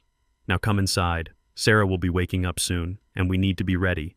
Because when Richard sees the news, he is not going to call his lawyer. He is going to call us. Why would he call us? Damon asked. Because I said leading him back to the porch he is going to think it is a mistake, he is going to think he can fix it, and he is going to want to scream at someone. Let him scream, let him expend his energy. We walked back into the small wooden cabin. It didn't look like a shack anymore, it looked like a command center. Damon went to the sink and washed his face. He looked at his reflection in the mirror. He looked different. He stood taller. "Dad," he said, drying his face. "Yeah. Does he know? Does he know it is you?" "Not yet," I said, sitting down at the kitchen table to wait for the sunrise. "And that is the best part. He is going to spend the next 24 hours chasing ghosts. He is going to be fighting the zoning board, the insurance company, and the bank. He won't even look in our direction." I poured myself a cup of yesterday's coffee. "Go to sleep, son. The hunt has just begun. And tomorrow, the beast starts to bleed." Damon walked into the back room. He didn't look like a victim anymore. He looked like a student. I sat there in the darkness, listening to the wind. I thought about the stain on my uniform. Richard had called it a mark of shame. He was wrong. It was a mark of ownership, and I was coming to collect. The morning the money ran out started like any other Tuesday in the Sterling Empire. Richard was sitting in his leather chair high above the city, watching the rain streak against the glass. He was waiting for the coffee to kick in. He was waiting for the construction crews to get back to work. He was waiting for the world to bow down to him again now that he had signed the deal with Phoenix Holdings. But the world had other plans. At 9 in the morning, the phone on his desk rang. It was the red line, the line reserved for emergencies and major investors. Richard picked it up expecting good news. He expected to hear that the $50 million had cleared. "Sterling speaking," he said, his voice smooth and confident. "Mr. Sterling, this is Marcus Thorne from Liberty Bank." Richard smiled. Marcus was an old golf buddy. They had spent weekends in the Hamptons together. "Marcus," Richard said, leaning back. "To what do I owe the pleasure? Are you calling to apologize for the interest rates?" "I am calling to inform you of a change in status," Marcus said. His voice was not friendly. It was the voice of an executioner reading a warrant. "Change in status?" Richard asked, sitting up straighter. "Yes. We have received notice of the stop work order on the Skyline Tower. We have also been informed that your liability insurance has been canceled by Apex. Under the terms of your loan agreement, specifically Clause 14, Section B, this constitutes a material breach of contract." Richard laughed nervously. "Marcus, come on. It is a paperwork mix-up, a zoning glitch. I have Phoenix Holdings backing me now. The money is there." "The money is not there," Richard Marcus cut in. "And because you are in breach, Liberty Bank is exercising its right to accelerate the debt. We are calling the loan." "Calling the loan?" Richard stammered. "The whole thing." "The entire principal balance plus interest and penalties," Marcus said.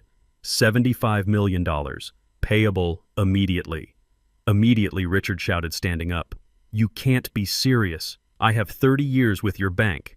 "You have until close of business today," Marcus said. "If the funds are not wired, we will begin asset seizure proceedings tomorrow morning. Good luck, Richard." The line went dead. Richard stood there holding the receiver.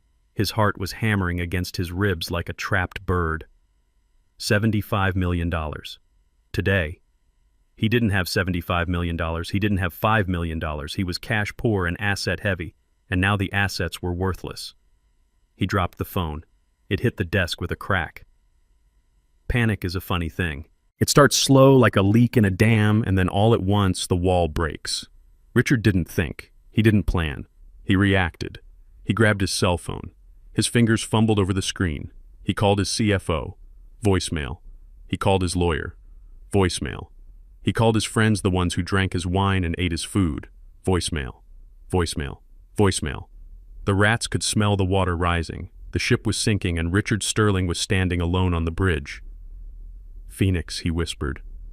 "I have to call Phoenix." He dialed the number for Jensen. It was his only lifeline. The $50 million from Phoenix wouldn't cover the whole debt, but it would be enough to buy time. It would be enough to bribe the zoning commissioner.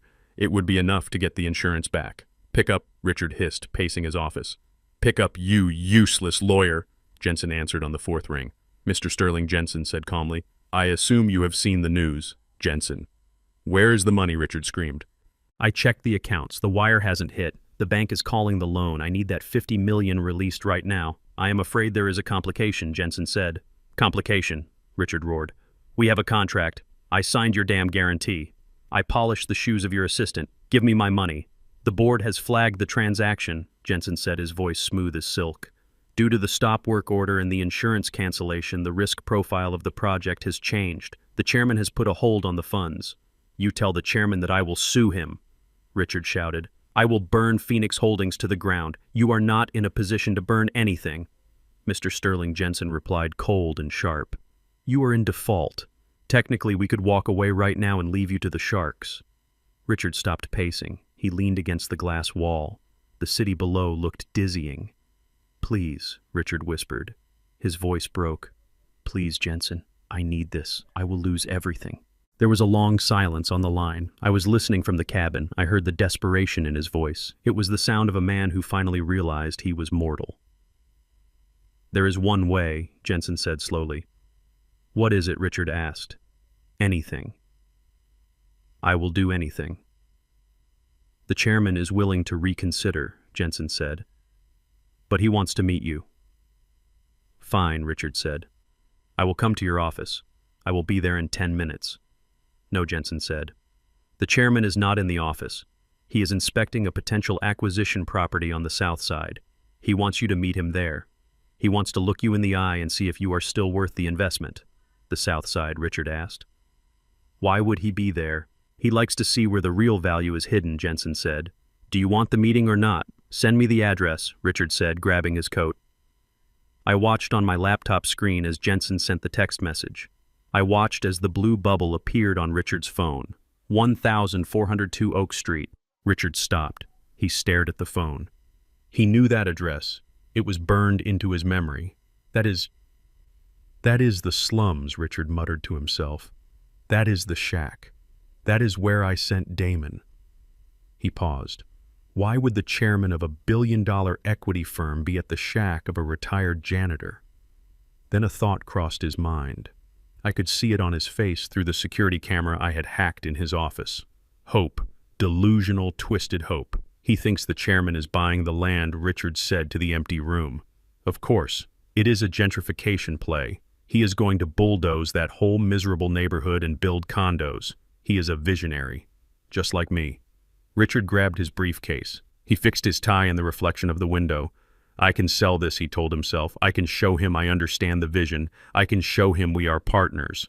He ran out of the office. I sat at my kitchen table in the cabin, the table where Damon used to do his homework. The table where we ate canned soup for the last 2 weeks. He is coming, I said to Damon. Damon was standing by the window. He was wearing a fresh shirt. He looked nervous, but steady. Is he alone? Damon asked. He is alone, I said. No lawyers, no bodyguards, just him and his ego. Damon looked around the small living room. It was clean, but it was still a poor man's house. The peeling paint, the mismatched furniture, the smell of old wood. He is going to hate being here, Damon said. That is the point, I said. 30 minutes later, I heard the hum of a high-performance engine. It was a sound that didn't belong on our street. It was the deep purr of a 12-cylinder Bentley. I walked to the window. The silver car moved slowly down the potholed street. It looked like a spaceship that had landed on the wrong planet. Neighbors were stepping out onto their porches to watch. Children stopped playing ball. Richard Sterling was coming to the ghetto. The car pulled up in front of my house. The mud splashed onto the pristine chrome wheels. Richard sat in the car for a moment. I could see him looking at the house. He looked at the sagging roof. He looked at the overgrown weeds. He looked at the rusted truck in the driveway. He must be confused. He must be thinking there is a mistake. But then he checked his phone. This was the place. He opened the car door and stepped out. He was wearing a suit that cost more than my truck. He stepped carefully, trying to avoid the puddles, but his expensive shoe sank into the soft mud. He grimaced. He walked up the path. He adjusted his tie. He put on his business face, the face he used to charm bankers and intimidate contractors. He walked up the creaking steps of the porch. He stood in front of the door. The paint on the door was chipped, revealing the gray wood underneath. He raised his hand and knocked. 3 sharp, authoritative raps. I looked at Damon. Go to the back room, I said. Damon nodded and disappeared into the shadows. I sat down in my armchair. I did not get up. I did not smooth my shirt. I sat there like a man who had nowhere else to be. Come in, I yelled out. My voice was not the voice of a chairman. It was the voice of Caleb. The door handle turned. Richard pushed the door open. He stepped inside, bringing the smell of expensive cologne into my stale house. He looked around, expecting to see a team of executives. He expected to see blueprints and architectural models. Instead, he saw me. I was sitting in the armchair, whittling a piece of wood with my pocket knife. I was wearing my flannel shirt and my work boots. Richard stopped. He blinked. He looked around the empty room. "You," he said. His voice was a mixture of confusion and disappointment. "What are you doing here?" Richard asked, looking at me with disgust. "Is the chairman here? Did he buy this dump from you already?" I didn't look up from my whittling. "Close the door, Richard," I said. "You are letting the heat out." Richard's face turned red. "I am not here to talk to you, janitor. I have a meeting. A meeting with a man who could buy and sell you 1,000 times over. Where is he? Is he in the back?" He took a step further into the room, looking toward the kitchen. "Jensen gave me this address," Richard snapped. "He said the chairman of Phoenix Holdings was here." I stopped whittling. I blew the wood shavings off the small figure I was carving. I looked up at him. "Jensen didn't lie," I said. Richard froze. He looked at me. He looked at the knife in my hand. He looked at the calm, steady expression on my face.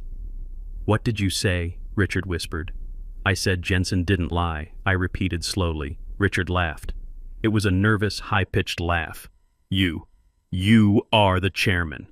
That is the funniest thing I have heard all day. What is this, Caleb? Some kind of joke? Did Damon put you up to this? Is he hiding in the closet?" I stood up. I placed the knife and the wood carving on the table. I walked toward him. Richard took a step back. He bumped into the door. "You entered my house without wiping your feet, Richard," I said, pointing at his muddy shoes. Richard looked down at his shoes, the same shoes I had polished yesterday. "Answer me," he shouted, trying to regain control. "Where is the money? Where is the chairman?" I reached into my pocket. I pulled out a phone, not my old flip phone, the satellite phone. I held it up. The screen displayed the Phoenix Holdings logo. Richard stared at the phone. He recognized it. He had seen heads of state use phones like that. "No," he whispered. "No. That is impossible. You are a janitor. You scrubbed my floors. And while I scrubbed your floors, I read your trash," I said. "I read your memos. I read your discarded financial statements. I learned how you hide money. I learned how you cheat taxes. And while you were buying cars, I was buying stocks. While you were building towers of glass, I was building a fortress of iron." I took a step closer. "I am Phoenix Holdings, Richard. I am the bank. I am the insurance company. And as of this morning, I am the owner of your debt." Richard's knees gave way. He slumped against the doorframe. His face went gray. You own the debt," he stammered. "Every cent," I said. Then help me," he begged. The arrogance vanishing in an instant, replaced by pure terror. "Caleb, please. We go back 40 years. Help me. Stop the bank. Release the funds. I will give you anything. I will give you a seat on the board. I don't want a seat on the board." "Richard," I said, cold as ice. "Then what do you want?" I walked past him and opened the front door. I pointed at the muddy yard. "I want you to get off my property," I said. Richard looked at me. He looked at the shack. He realized that the small wooden house he had despised was actually the courtroom where his sentence had been passed. "But the loan," he cried. "The default. They will take my house tomorrow." "I know," I said. "I will be there to collect the keys." Richard turned and ran. He ran back to his Bentley. He slipped in the mud and fell onto his hands and knees, ruining his suit. He scrambled up, looking like a frightened animal. He dove into the car and sped away, mud flying everywhere. I watched him go. Damon stepped out of the back room. He stood beside me, watching the silver car disappear. "He knows now," Damon said. "He knows," I said. And now the real pain begins. The address Jensen gave Richard was not a penthouse. It was not a country club. It was in the heart of the industrial district, a place where the street lights had been broken for years, and the only things that grew were rust and resentment. I knew this place well. I bought the deed to this abandoned textile factory 10 years ago. It was a cavernous skeleton of a building smelling of old oil and forgotten labor. It was the perfect place for an execution. I arrived an hour early. I parked my truck around the back, hidden behind a stack of rotting shipping containers. I walked into the main warehouse floor. It was vast and empty, save for a single heavy wooden chair I had placed in the center of the concrete floor. A single industrial light bulb hung from the ceiling by a wire, casting a cone of yellow light onto the chair, leaving the rest of the room in deep shadow. I sat down. I turned the chair away from the entrance, facing the far wall of crumbling brick. I sat in the darkness, my face hidden, my body obscured by the high back of the chair. And I waited. I checked the small device in my hand, the voice recorder. It was fully charged. The red light blinked once, a silent eye ready to witness the truth. At 2 o'clock exactly, I heard the rumble of the Bentley. It sounded angry out here on the cracked pavement. It sounded like a beast that knew it was trapped but was still trying to roar. I heard the heavy metal door creak open. The wind rushed in, carrying the sound of Richard's footsteps. Click, clack, click, clack. Expensive shoes on gritty concrete. He stopped. I could feel his hesitation. I could feel his disgust radiating across the room like a wave of heat. He pulled out his phone. I heard him dialing. Jensen. He hissed into the phone, his voice echoing off the metal walls. Where the hell did you send me? I am in a warehouse. It smells like rat urine and failure. Is this a joke? If this is some kind of sick power play, I will have your license. He paused, listening to whatever lie Jensen was feeding him. He is here, Richard asked. In this dump. Why? He likes the authenticity. My God, rich people are insane. Fine. I am going in, but have the car ready. I want to leave this sewer the second I get the check. He hung up. He took a deep breath. He composed himself. I could hear him smoothing his suit, fixing his tie, putting on the mask of the charming billionaire. He walked toward the circle of light. Hello, he called out. His voice was bright, fake, overly confident. Is anyone there? I am looking for the chairman of Phoenix Holdings. I did not move. I did not speak. I just sat there, a silhouette in the gloom. Richard stepped closer. He saw the chair. He saw the figure sitting in it.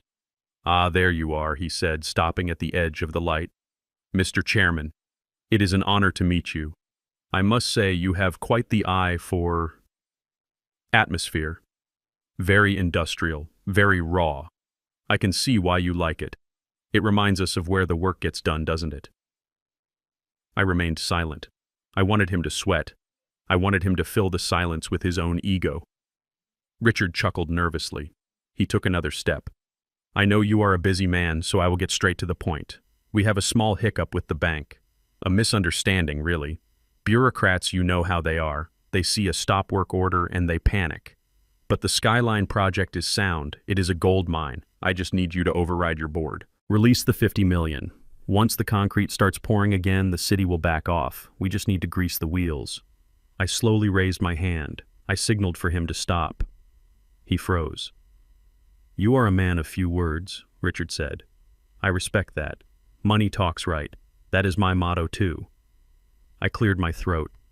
I pitched my voice low, guttural, changing the cadence so he wouldn't recognize the janitor he had yelled at just yesterday. Why did the project stop, Mr. Sterling? I asked. Richard straightened up.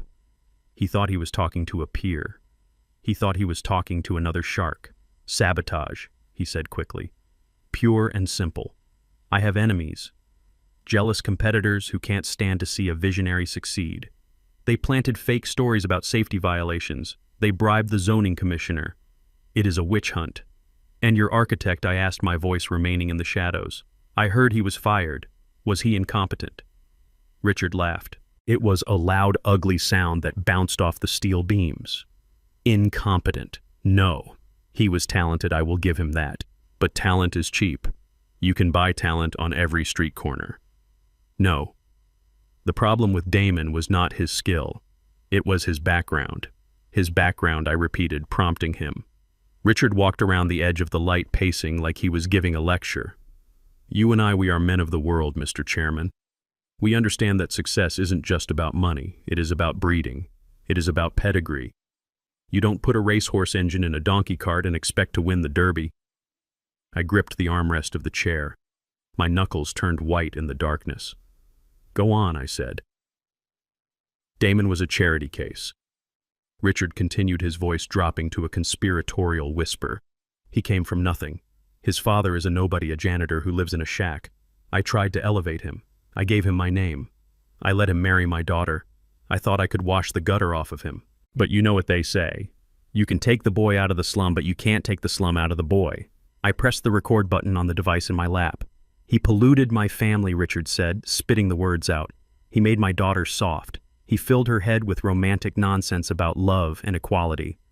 And then he gave me a grandson who, well, let's just say the boy has certain traits that don't fit the Sterling brand. Traits, I asked. Richard stopped pacing. He looked at the back of my chair, assuming I was nodding in agreement. Look, I am not a bigot, Richard said, waving his hand dismissively. I hire plenty of them. They make great security guards. They are excellent at heavy lifting. But I don't want them sitting at my dinner table. I don't want their blood mixed with mine. It weakens the stock. It dilutes the legacy.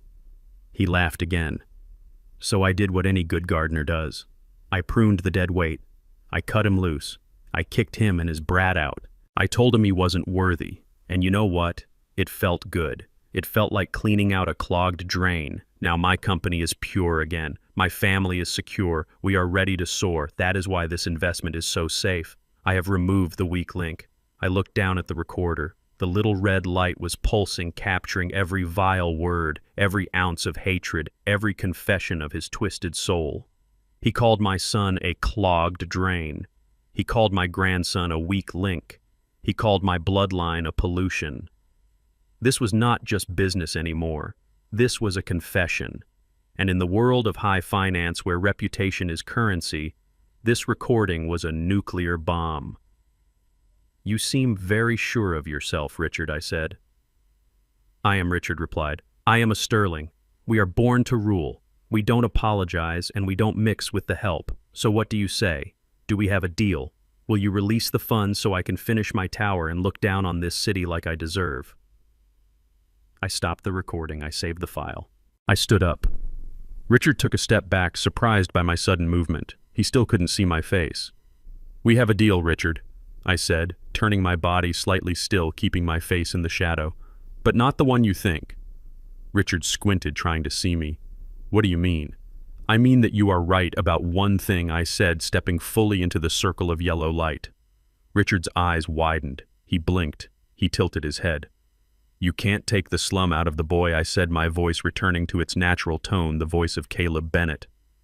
Richard's jaw dropped. He staggered back as if he had been punched. You, he gasped. The janitor.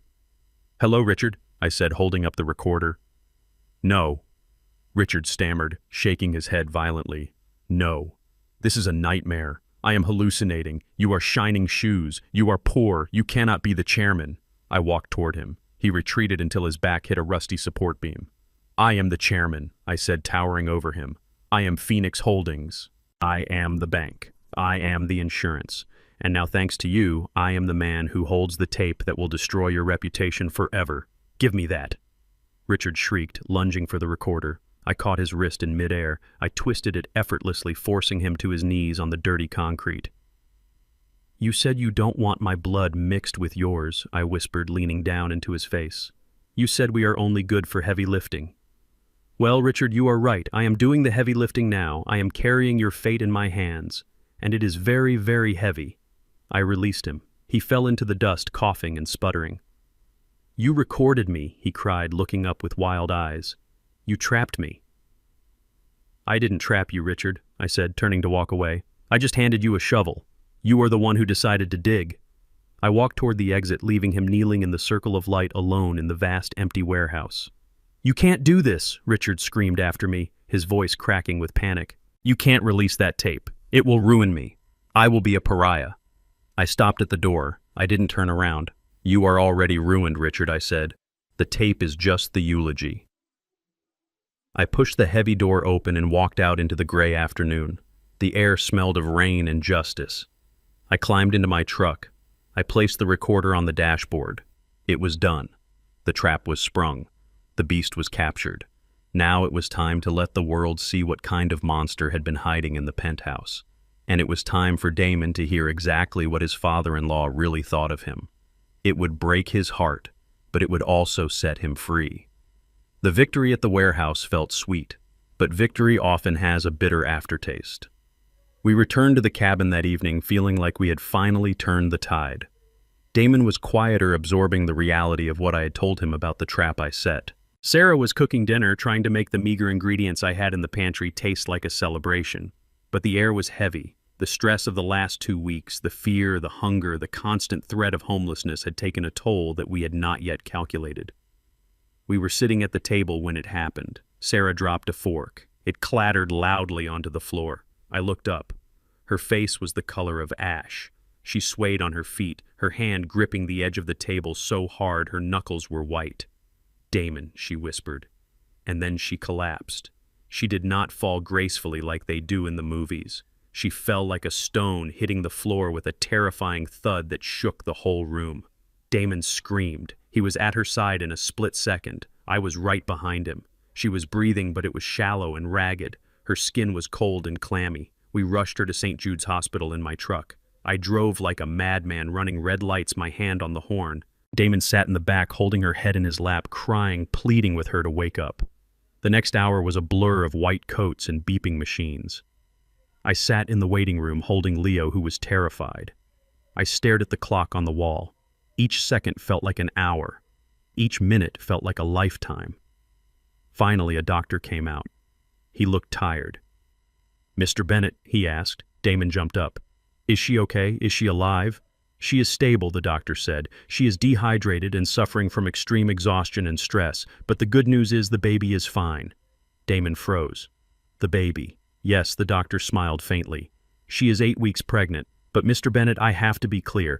This is a high-risk pregnancy. Her body is shutting down from stress. She needs absolute rest. No shocks, no trauma, or she will lose the child." Damon sank into a chair, putting his head in his hands. He was laughing and crying at the same time. Another child. A new life growing in the middle of all this death and destruction.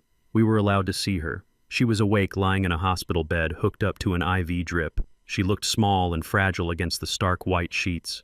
Damon kissed her forehead, holding her hand like it was made of glass. "I am sorry," Sarah whispered. "I tried to be strong." "You are the strongest person I know," Damon said softly. "We are going to be okay. We are going to protect this baby." I stood by the window watching the parking lot. I had a bad feeling. A feeling that the predator was close. Richard Sterling does not lose gracefully. I had humiliated him in the warehouse. I had taken his dignity. I had taken his hope. A wounded animal is dangerous, but a wounded narcissist is lethal. I saw the silver Bentley pull into the emergency drop-off zone. It was covered in mud from my driveway, a stain he hadn't had time to clean. "He is here," I said, turning to Damon. Damon stood up, his face hardening. "He is not coming in here. Not now. He is already inside," I said, watching Richard storm through the sliding glass doors. Moments later, the door to the hospital room burst open. Richard Sterling did not knock. He did not ask for permission. He walked in like he owned the building. He looked terrible. His suit was rumpled. His eyes were bloodshot. He smelled of sweat and desperation. He ignored me. He ignored Damon. He walked straight to the foot of the bed and stared at Sarah. "You are causing a scene," Sarah Richard barked. "Fainting in a shack, getting dragged to a public hospital. Do you have any idea how this looks for the family?" "Get out," Damon said, stepping between Richard and the bed. "Get out before I throw you out." Richard laughed, but it was a dry, humorless sound. "Throw me out," he sneered. "You are in no position to throw anyone out. You can't even pay the bill for this room." He pushed past Damon and looked at Sarah. "I spoke to the doctors," Richard said. "They told me you are pregnant." Sarah pulled the sheets up to her chin, protecting her belly. "Yes," she said. Another mistake. Richard shook his head. Another burden. "But it doesn't matter. We can fix it."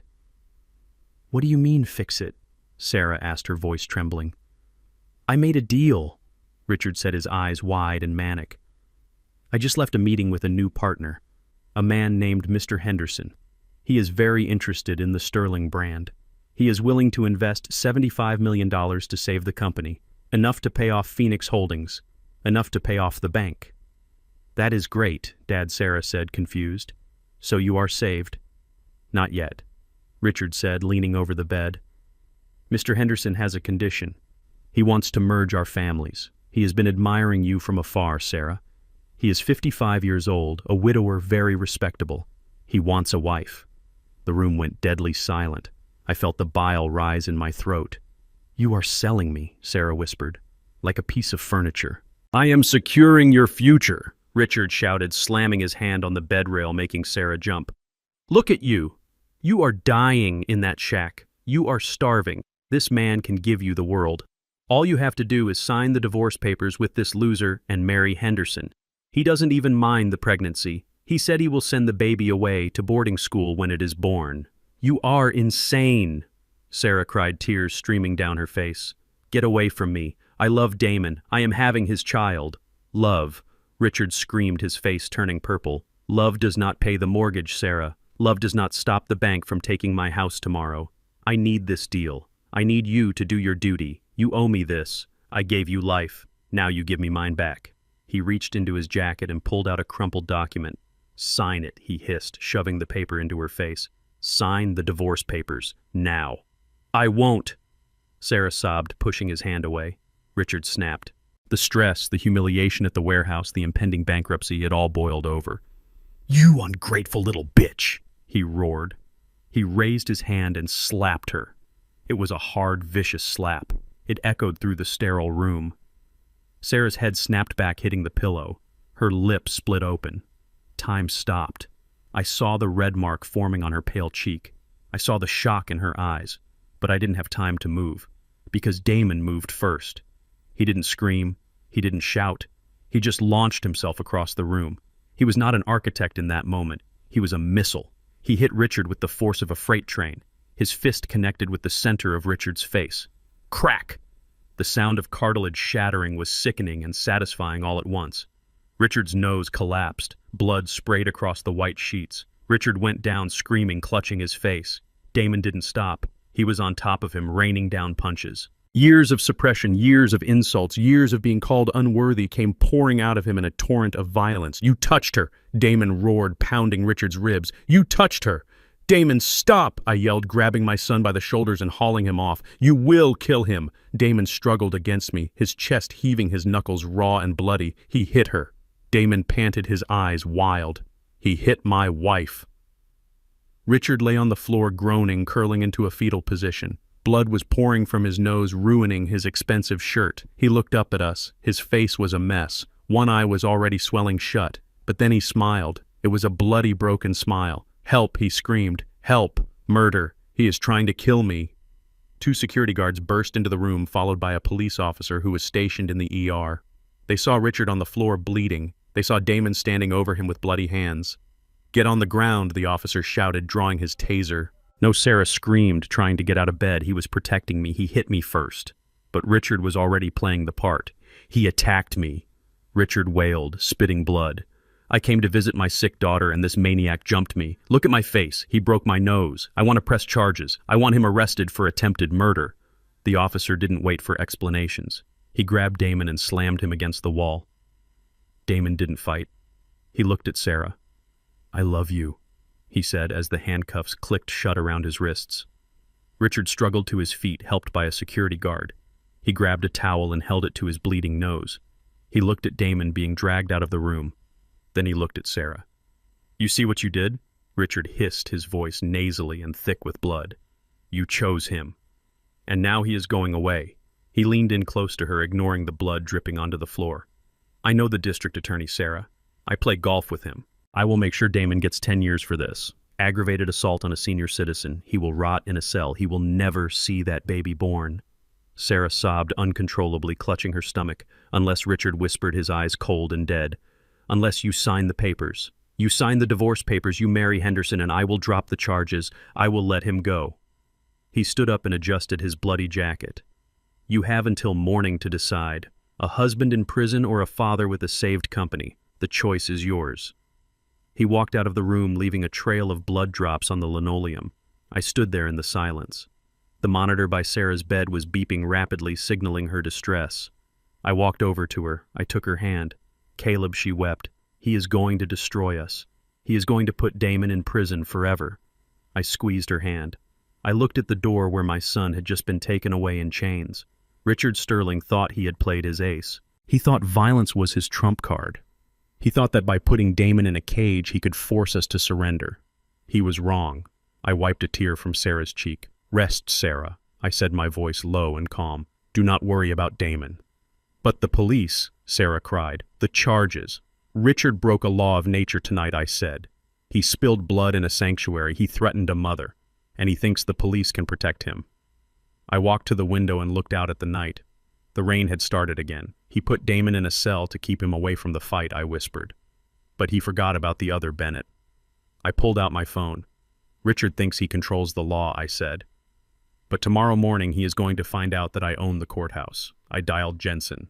"Get the bail money ready," I said. "And Jensen, call the district attorney. Tell him if he wants to keep his job, he needs to take a meeting with the chairman of Phoenix Holdings immediately. Richard wanted a war. He just got an apocalypse." The police station smelled of stale coffee and misery. It was a smell I knew well from my youth, back before I learned how to make the system work for me instead of against me. I walked through the double doors, shaking the rain from my coat. The fluorescent lights buzzed overhead, casting a sickly yellow glow on the linoleum floor. Richard Sterling was standing at the front desk. He was holding a bloody towel to his broken nose and gesturing wildly with his free hand. He was shouting at the desk sergeant, a young woman who looked like she wanted to be anywhere else in the world. "Do you know who I am?" Richard screamed, his voice muffled by the towel. "I am a pillar of this community. I demand that you deny bail. That animal broke my face. He is a danger to society. I want him transferred to the maximum security wing immediately." The sergeant sighed, rubbing her temples. "Mr. Sterling, please lower your voice. The suspect is being processed. The judge will set bail in the morning." "I don't want bail." Richard spat, spraying small droplets of blood on the counter. "I want justice. I want him to rot." He turned around and saw me standing there. His eyes narrowed. The swelling had already started turning his face into a purple and black mask. He looked like a raccoon that had lost a fight with a semi-truck. But his arrogance was untouched. "Well, look who it is." Richard sneered, his voice dripping with venom. "The janitor has arrived. Did you bring your mop, Caleb? Because there is going to be a lot of tears to clean up when you realize you can't save your son." I walked toward him. My boots clicked rhythmically on the floor. I did not look angry. I looked bored. "Go home, Richard," I said. "You are bleeding on the floor." Richard laughed, but it came out as a gurgle. "I am not going anywhere until I see that thug loaded onto a prison bus. And you. You should be careful, old man. Accomplices can be arrested too. Maybe I should tell the officers that you put him up to it. Maybe I should tell them you ordered the hit." "You are delusional," I said, stopping a few feet away from him. "And you are broke," Richard shot back. "Do you have any idea what bail is going to be?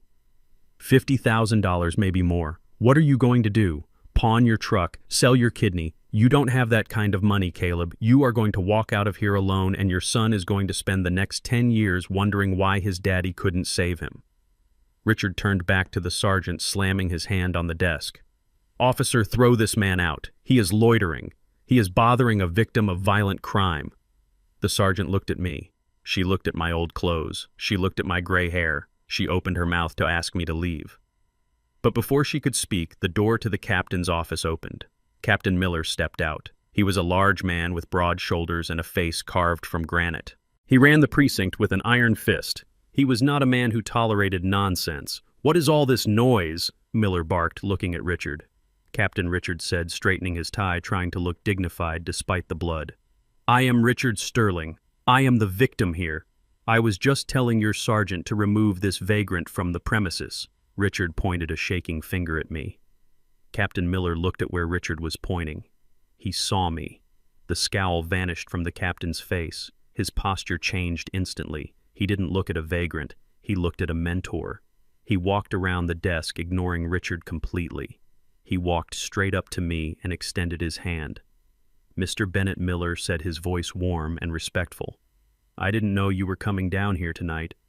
I would have met you at the door." I shook his hand. It was a firm grip. "Hello, Marcus," I said, using his first name. "I see you finally got that promotion." Miller smiled. "Thanks to you, sir. I am just trying to live up to the recommendation letter you wrote for me." Richard stood there frozen. His mouth hung open. He looked from me to the captain and back again. The gears in his head were grinding loudly. "Wait a minute," Richard stammered. "Captain, do you know this man?" Captain Miller turned to Richard. The warmth vanished from his eyes, replaced by cold steel. "Do I know him?" Miller asked. Mr. Bennett put me through the police academy. He paid for my tuition when my father died. He has funded the Widows and Orphans Fund for this precinct for the last 20 years. Of course I know him. Richard blinked. He shook his head as if trying to clear a fog. Tuition, Richard whispered. Funded.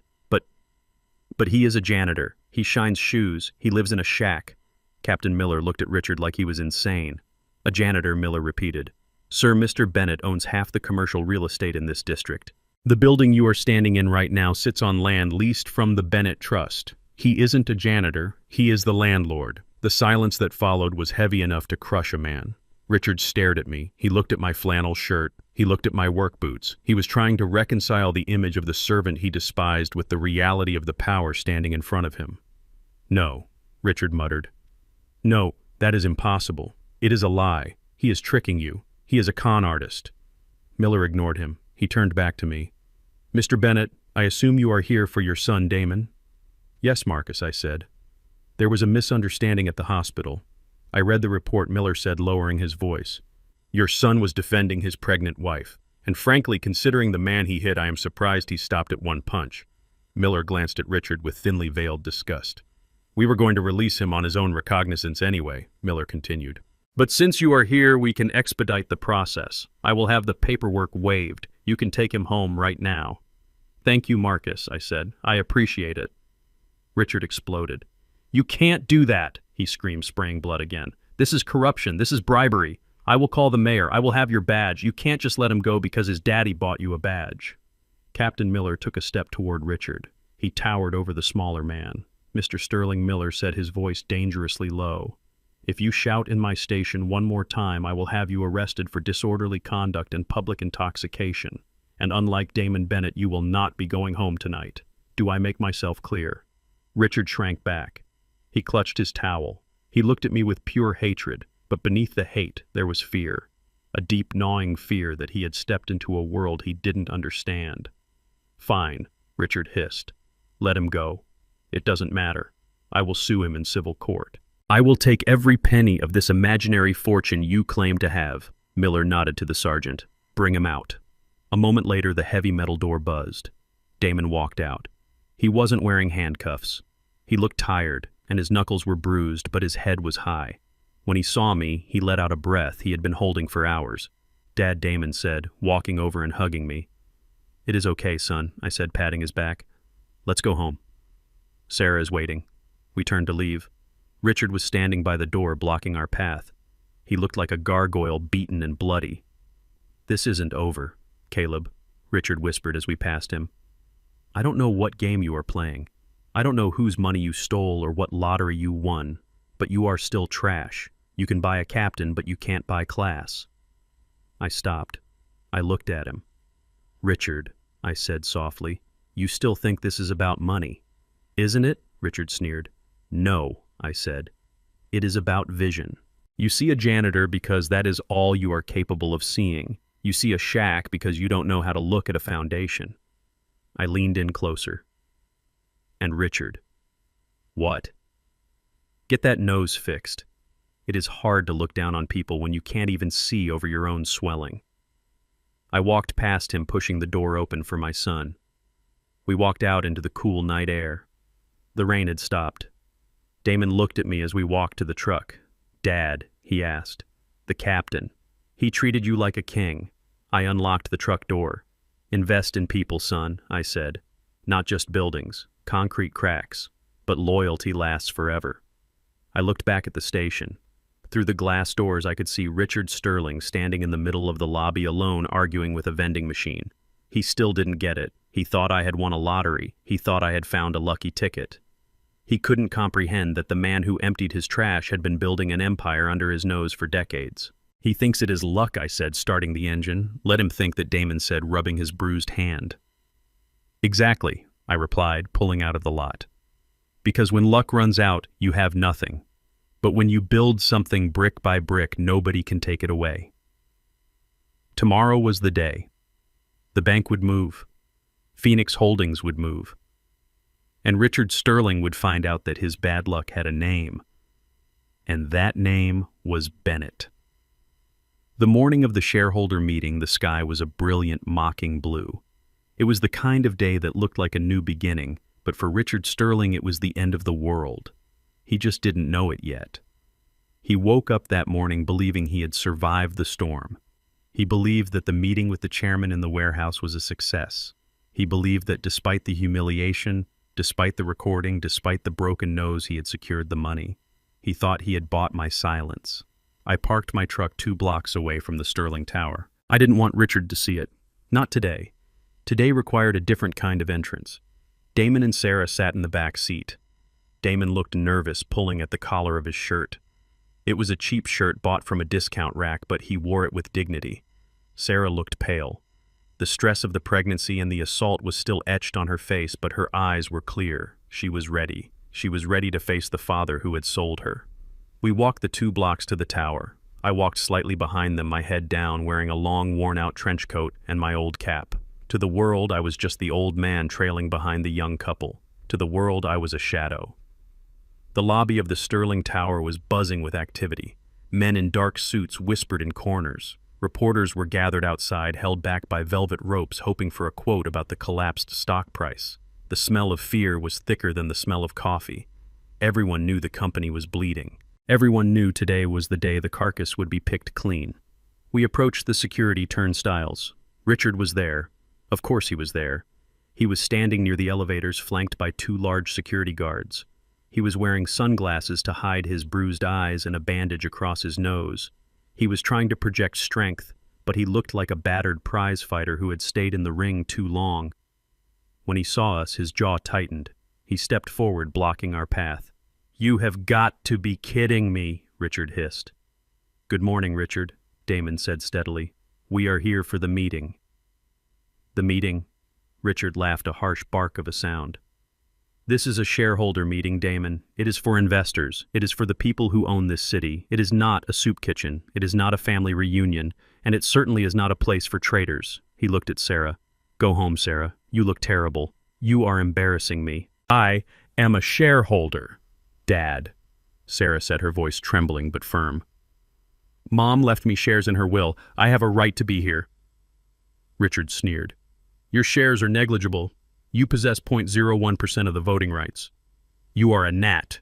And as for him, he pointed at Damon, and that old relic behind you, he pointed at me. "They have no business here." He turned to the guards. "Remove them. If they resist, call the police. And this time tell them I want trespass charges pressed immediately." The guards stepped forward. They were big men with stone faces. They reached for Damon's arm. Damon didn't flinch. He didn't back down. But he didn't have to fight. "Hold it." The voice was smooth, calm, and authoritative. We all turned. Jensen was walking across the lobby. He looked impeccable in a navy blue suit, holding a briefcase that probably cost more than Richard's car. He walked with the easy confidence of a man who held the winning lottery ticket. "Jensen," Richard said, relief washing over his face. "Thank God you are here. Tell these people to leave. They are crashing the meeting. They are trying to ruin the deal." Jensen stopped between the guards and Damon. He looked at Richard. He didn't smile. "Mr. Sterling," Jensen said coolly, "I am afraid you are mistaken." "Mistaken?" Richard asked, confused. "These people are not crashing the meeting," Jensen said. "They are the guests of honor." Richard blinked behind his sunglasses. "Guests of honor," he repeated. "What are you talking about? Damon is a fired architect. Sarah is a disobedient child. And Caleb is a janitor. Why would Phoenix Holdings invite them?" Jensen adjusted his cufflinks. "The chairman requested their presence," Jensen said. "He feels that since the restructuring will affect the family legacy, it is only right that the family be present to witness it." Richard stared at Jensen. He was trying to calculate the angle. He was trying to figure out if this was a trap or a test. "The chairman," Richard whispered.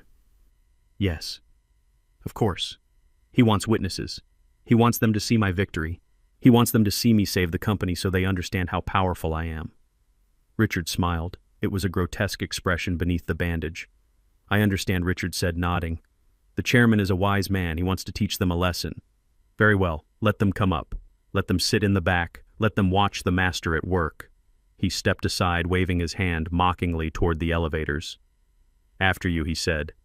"But try not to touch anything. The cleaning crew is on strike because I stopped paying them. I don't want you making a mess." We stepped into the elevator. Richard squeezed in with us, along with Jensen. The ride up to the 50th floor was silent. The only sound was the hum of the machinery and Richard's heavy breathing. He smelled of painkillers and breath mints.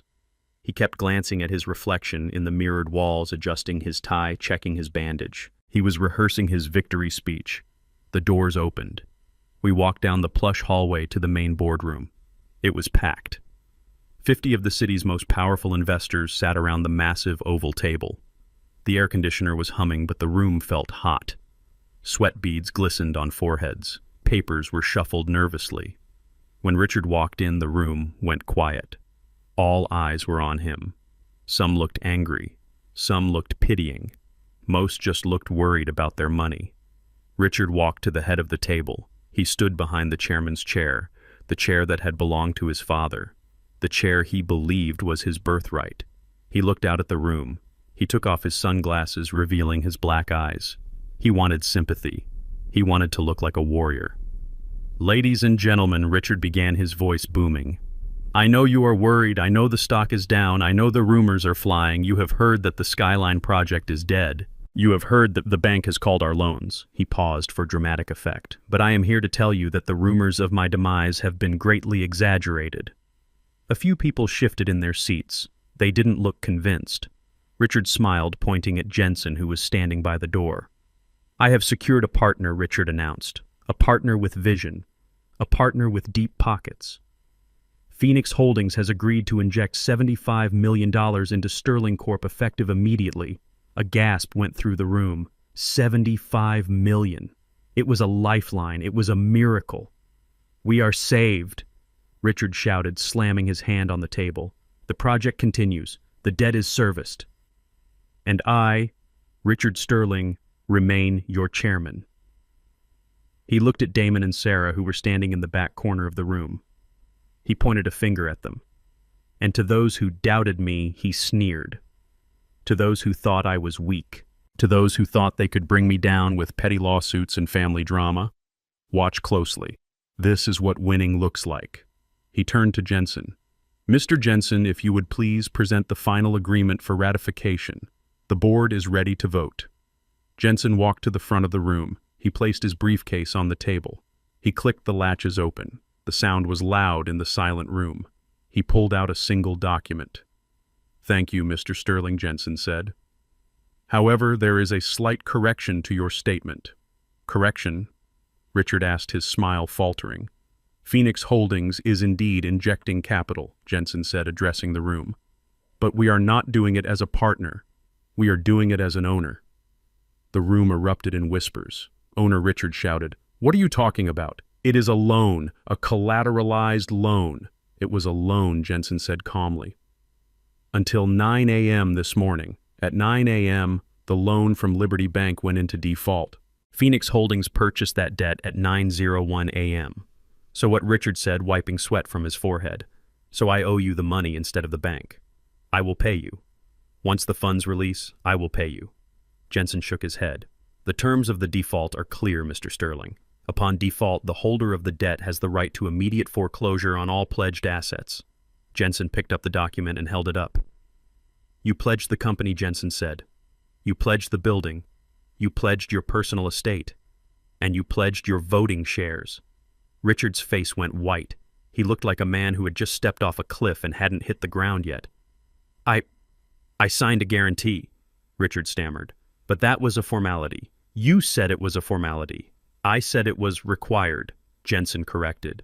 "And since you cannot pay the $75 million right now, Phoenix Holdings is exercising its right to take control."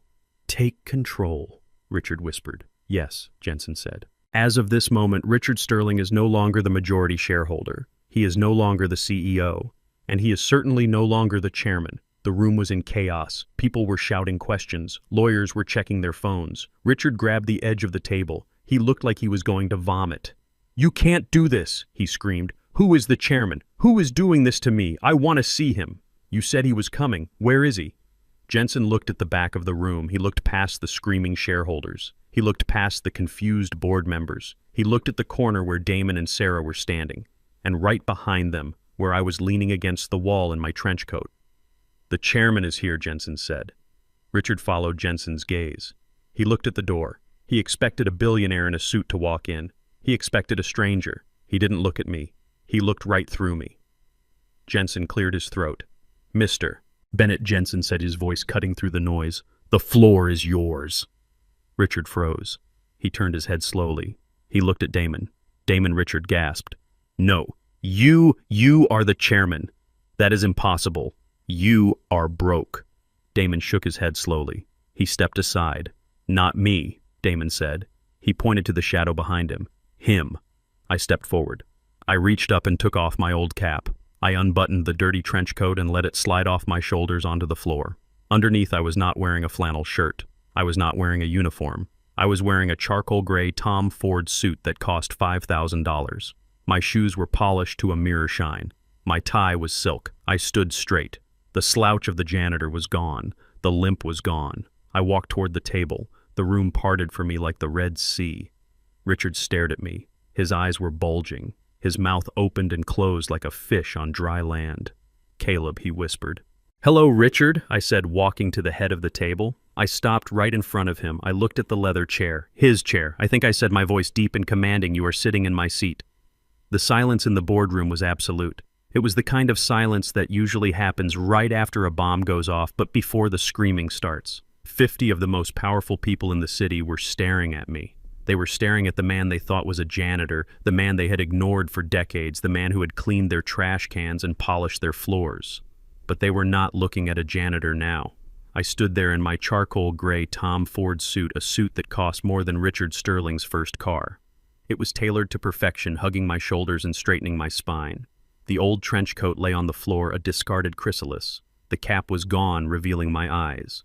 And my eyes were not the eyes of a servant. They were the eyes of a king who had returned to claim his throne. Richard Sterling was still gripping the edge of the mahogany table. His knuckles were white. His face was a mask of sheer incomprehension. His brain was trying to process the data, but the data did not make sense. In his world, janitors did not wear Tom Ford. In his world, poor black men did not interrupt board meetings. In his world, he was the apex predator. But the food chain had just been rearranged. Jensen stepped forward. He placed a hand on the stack of documents he had laid on the table. "Ladies and gentlemen of the board," Jensen said, his voice calm and ringing with authority, "let me make the situation crystal clear.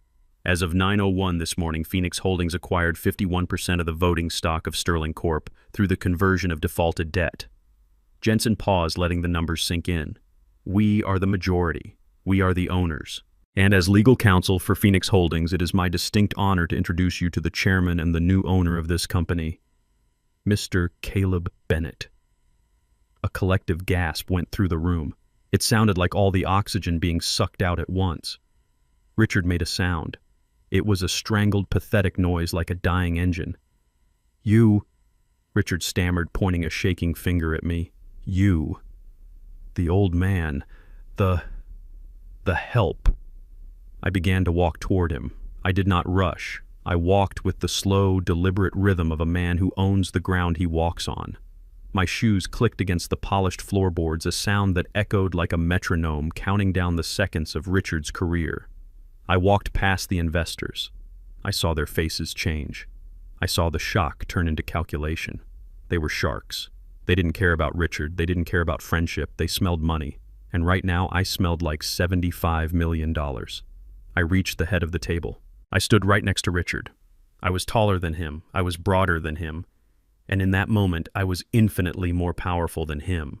Richard looked up at me. His eyes were wide and wet with fear. He looked at my suit. He looked at my silk tie. He looked at the Patek Philippe watch on my wrist, the same watch he had admired in magazines but could never afford. "This is a trick," Richard whispered, his voice trembling. "This is a fraud. You stole this. You stole the money. Security! Someone call security! Arrest him!" He looked around the room, begging for help, but nobody moved. The security guards at the door, the same ones who had tried to throw me out, were standing at attention, staring at me with awe. They knew power when they saw it. "There is no trick, Richard," I said. My voice was deep, resonating from my chest, filling the room without shouting. "I stole nothing." I continued. "I earned it. I earned it while you were sleeping. I earned it while you were partying. I earned it while you were mocking me. I placed my hands on the back of the leather chair. His chair. You said something interesting to me once, Richard. You said it to my son. You said it to the man you thought was the chairman in the warehouse. Richard flinched as if I had hit him. You said that the bloodline of the Bennett family was not worthy, I said, leaning in close so he could see the fire in my eyes. You said we were pollution. You said we didn't belong at the Sterling table. I looked around the room, making eye contact with the board members. Well, Richard, look around you. I bought the table. I turned back to him. And you are right about one thing. This table is not worthy. It is too small. It is too small for my family, and it is certainly too crowded with you sitting at the head of it. Richard's legs gave way. He slumped into the chair, clutching the armrests as if they were life preservers. You can't do this, he whimpered. I am the founder. My name is on the building. Your name is on the debt, I corrected him. My name is on the deed. I reached into the inner pocket of my suit jacket. I pulled out a thick blue folder. It contained the foreclosure notice, the asset seizure order, and the termination of employment. I tossed the folder onto the table. It landed with a heavy slap right in front of him. It slid across the polished wood and stopped against his chest. I didn't come here to save your company, Richard, I said, my voice cold and hard. I didn't come here to be your partner. I didn't come here to bail you out of your mistakes. Richard looked at the folder. He looked at me. Then why, he choked out. Why did you buy the debt? I bought it to fire you, I said. The words hung in the air like a guillotine blade. Fire me, Richard gasped. You can't fire me. I am Richard Sterling. Not anymore, I said. I looked at Jensen. Read the motion, I said. Jensen opened his file. Motion to remove Richard Sterling as CEO and chairman effective immediately for gross negligence, breach of fiduciary duty and moral turpitude, Jensen read. All in favor. I raised my hand. Jensen raised his hand. And then one by one the other board members began to raise their hands. They saw the writing on the wall. They saw the sinking ship and the new captain. They voted with their wallets. Richard watched as every single hand in the room went up. His allies, his friends, his golf buddies. They all betrayed him in seconds. Motion carried, Jensen said, snapping his book shut. I looked down at Richard. He was shaking. Tears were streaming down his face, mixing with the sweat and the bruise on his cheek. He looked small. He looked pathetic. Get out of my chair, I said. Richard didn't move. He couldn't move. He was paralyzed by the magnitude of his loss. I grabbed the back of the chair. I pulled it back, spinning it around. Richard tumbled out, falling onto his hands and knees on the carpet. The same position he had forced me into just days ago. He looked up at me from the floor. Caleb, please, he begged. This is my life.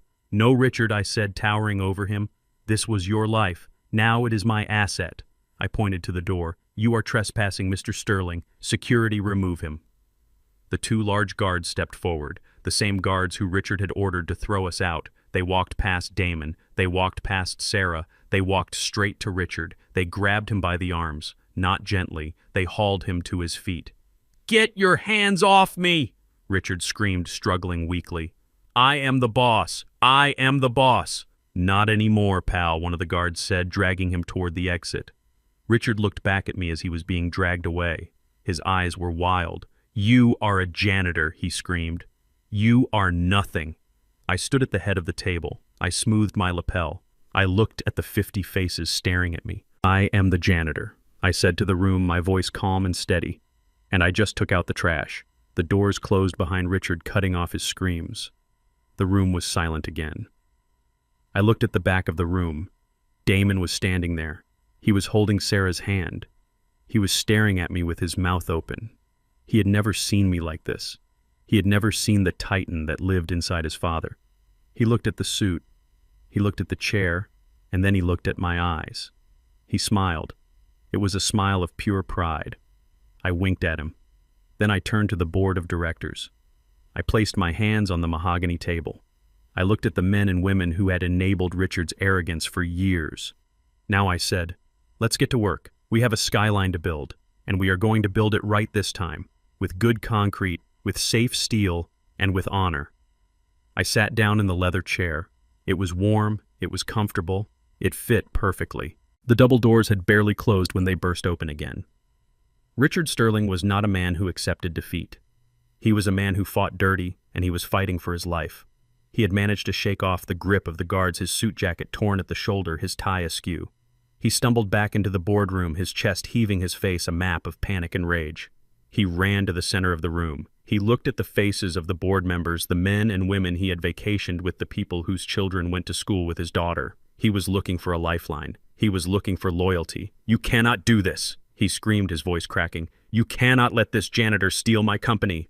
I built this. I built this tower. I made you all rich. Are you really going to let him throw me out like a dog?" He turned to the head of security, a man named Miller, who was standing by the door. "Miller," Richard shouted, "arrest him! Arrest Caleb Bennett. He is trespassing. I am your boss. I sign your checks. Do your job." Miller looked at Richard. Then he looked at me, sitting in the leather chair at the head of the table. I gave a small, almost imperceptible nod. Miller took a step forward, but he did not move toward me. He moved behind me. He crossed his huge arms over his chest and stood like a stone wall protecting the new chairman. The other guards followed suit, lining up behind my chair. Richard stared at them. The realization hit him like a physical blow. The power had shifted. The guns were no longer pointing where he wanted them to point. "You are all fired," Richard shrieked, saliva flying from his mouth. "I will fire every single one of you." I leaned forward. I placed my elbows on the mahogany table. "Sit down, Richard," I said. "I won't sit down," he yelled. "I demand a hearing." "You cited moral turpitude. You cited negligence. Those are lies. You have no proof. You are just a vindictive old man with a grudge." "Proof?" I asked, calmly. "Yes, proof," Richard demanded, pointing a shaking finger at me. "You need evidence to remove a founder. You have nothing but your own bitterness." I looked at the audiovisual technician in the corner of the room, a young kid who looked terrified.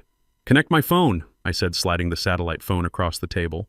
The technician hurried over. He plugged the device into the boardroom's sound system. Richard watched, confusion warring with fear on his face. He didn't know what was on the phone. He had forgotten his own words. Arrogance has a way of erasing memory. I stood up. I walked to the edge of the table so I could look down at him. "You want proof, Richard," I said. "You want the board to know why you are unfit to lead. You want them to know the true character of the man they trusted with their money." I signaled the technician. "Play it." The speakers in the ceiling crackled.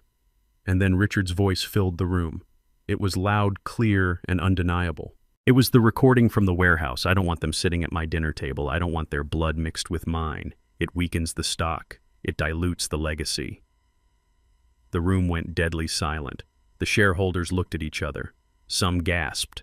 Some looked down at their hands in shame. But the tape continued. So I did what any good gardener does.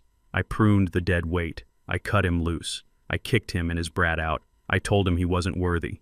Richard's face went the color of milk. He reached out as if to grab the sound from the air. "Stop it," he whispered. "Turn it off." But I didn't turn it off. I let it play. I let every venomous word soak into the walls. I am not a bigot. I hire plenty of them. They make great security guards. They are excellent at heavy lifting. But I don't want them polluting my family. The recording ended with the sound of his laughter. That cruel, high-pitched laugh that everyone in the room recognized. I looked at the board members. "Is this the voice of Sterling Corp?" I asked, my voice cutting through the silence. "Is this the face you want on your brochures? Is this the man you want representing your investments in a city that is 50% black?" A woman at the end of the table, a managing partner from a pension fund, stood up. She looked at Richard with pure disgust. "This is unacceptable," she said. "We cannot be associated with this. The public backlash would destroy us." "I move for an immediate vote of no confidence," another board member shouted. Seconded came a voice from the back. Richard looked around the room. He saw the walls closing in. He saw his legacy crumbling under the weight of his own hate. It was a private conversation, he pleaded, holding his hands up. "I was tricked. He entrapped me. It was a confession, Richard," I said. "And now it is public record." Jensen stepped forward. He opened his briefcase again. He pulled out a red file this time. "Mr. Sterling Jensen," said, his voice devoid of sympathy. "The bylaws of this corporation are clear. Any executive who engages in conduct that brings disrepute to the company is subject to immediate termination with cause." Jensen looked at the board, all in favor of immediate termination and removal. Every hand went up, even the hands of the men Richard had played golf with for 20 years. They didn't look at him. They looked at the profits. And Richard was now a liability. "It is unanimous," Jensen said. "You are fired, Mr. Sterling." Richard collapsed into the nearest chair. He looked like a puppet whose strings had been cut. He stared at the table, unable to comprehend that 40 years of empire building had just vanished in 5 minutes. But we were not done. I signaled Jensen. "The financial matters," I said. Jensen nodded. He walked over to Richard and placed a document on the table in front of him. "Mr. Sterling, regarding the personal guarantee you signed with Phoenix Holdings." Richard looked up, his eyes glassy. "What about it?" he whispered. "Since you are now unemployed and the company's stock you pledged has plummeted due to the scandal," Jensen explained, "your collateral is insufficient to cover the $75 million debt." So Richard breathed. "So what happens?" "So we are exercising the acceleration clause," Jensen said. "We are calling the personal assets." Richard shook his head. "No, you can't. I need time. I can sell some art. I can sell the vacation home." "There is no time," Jensen said, cold as ice. "The seizure order was signed by a judge 10 minutes ago." Jensen started listing the items, ticking them off on his fingers. "The estate in the Hamptons, seized. The penthouse apartment, seized. The private jet, seized. The art collection including the Basquiat you are so fond of, seized." Richard made a choking sound, and Jensen continued looking at the muddy shoes Richard was wearing, the cars, the Ferrari, the Porsche, and the Bentley you drove here today. "The tow trucks are already in the garage. My car." Richard gasped. "You are taking my car. We are taking everything," Richard, I said, stepping closer. "You leave this building with the clothes on your back, and honestly, considering how you paid for that suit, I should probably take that too." Richard looked at me. The reality of his situation finally pierced his delusion. He was not just fired, he was destitute. He was homeless. He was exactly what he had tried to make Damon. He looked around the room, frantically searching for a friend, searching for a miracle. But there were no friends here, only sharks who had smelled blood and moved on. His eyes landed on the back of the room. Sarah. My daughter was standing next to Damon. She was holding her stomach, protecting the life inside her. She looked strong. She looked beautiful. Richard stumbled out of the chair. He ran to her. He fell to his knees in front of her. He grabbed the hem of her dress with his shaking hands. "Sarah." He cried, tears streaming down his face, mixing with the snot and the sweat. "Sarah, please, you have to help me." Sarah looked down at him. She didn't pull away, but she didn't reach out. "Dad," she said softly. "Talk to him," Sarah, Richard begged, pointing at me. "Talk to Caleb. He is your father-in-law. He will listen to you. Tell him to stop. Tell him to leave me the house. Just the house. I can't live on the street. I am Richard Sterling. I can't be poor." Sarah looked at the man kneeling before her. This was the man who had slapped her in the hospital. This was the man who had tried to force her to abort her child. This was the man who had called her husband trash. "You told me love doesn't pay the mortgage, Dad," Sarah said, her voice steady. "I was angry." Richard sobbed. "I didn't mean it. I did it for you. I wanted you to be safe. You wanted to sell me," Sarah corrected him. "You wanted to trade me for a check." "Please, Sarah," Richard wailed, burying his face in her skirt. "I am your father. Blood is thicker than water. You can't let them do this to me. I will change, I promise. I will be good to Damon. I will love the baby. Just save me." The room watched in silence. It was pathetic. The great tycoon reduced to a beggar.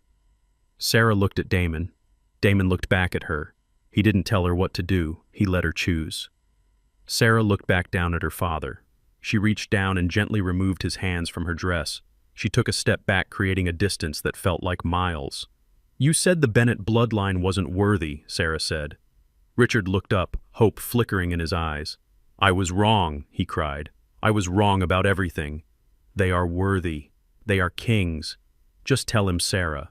Sarah shook her head. "No, Dad. You were right." Richard blinked, confused. "What?" "We aren't worthy of your world," Sarah said, "because your world is built on hate, and we don't live there anymore." She turned to me. "Caleb," she said, "do what you have to do." Richard let out a scream of pure despair. He tried to grab her again, but Damon stepped in front of her. "Don't touch her," Damon said. Richard looked at Damon. He looked at the man he had fired, the man he had blacklisted. "Damon," Richard whispered, Help me. You are a good man. You are soft. Show mercy." Damon looked at Richard. He looked at the broken nose he had given him. "I am not soft, Richard," Damon said. "I am just patient, and my patience just ran out." Damon turned to the security guards. "Get him out of here." The guards moved in. They grabbed Richard under the arms. He went limp. He was too broken to fight. He was sobbing loudly, a sound that echoed off the expensive wood paneling. "My money," he wailed as they dragged him toward the door.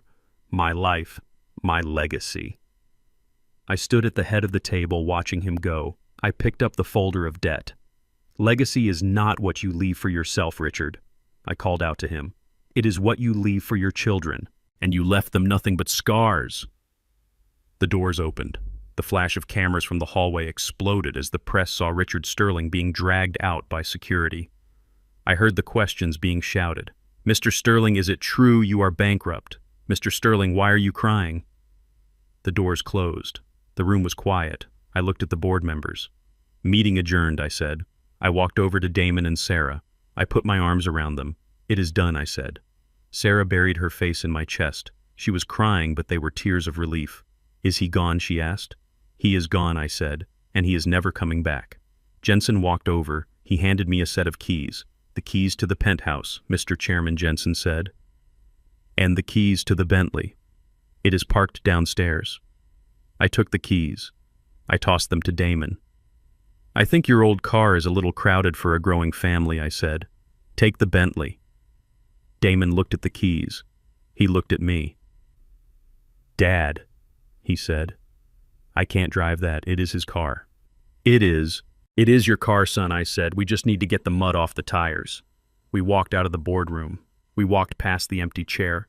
We walked toward the elevator not as survivors, but as conquerors. Richard Sterling was gone. But the Bennett bloodline was just getting started. Richard Sterling was on his knees. The man who had once commanded the skyline of the city was now reduced to a weeping mess on the carpet. His expensive suit was wrinkled, his face was swollen, and his dignity was gone. The board members had fled the room like rats, abandoning a sinking ship, leaving only the security guards standing like statues by the door. And us, the Bennett family. Richard crawled towards Sarah. He looked like a man drowning, reaching for a piece of driftwood. "Sarah," he sobbed, reaching for her hand.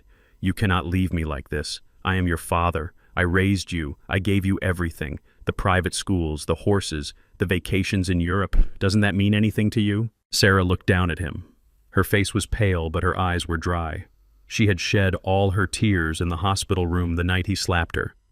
"You gave me things," Dad, Sarah said, her voice trembling with a mixture of sadness and resolve. "You gave me objects, but you never gave me a choice." She took a step back, moving closer to Damon.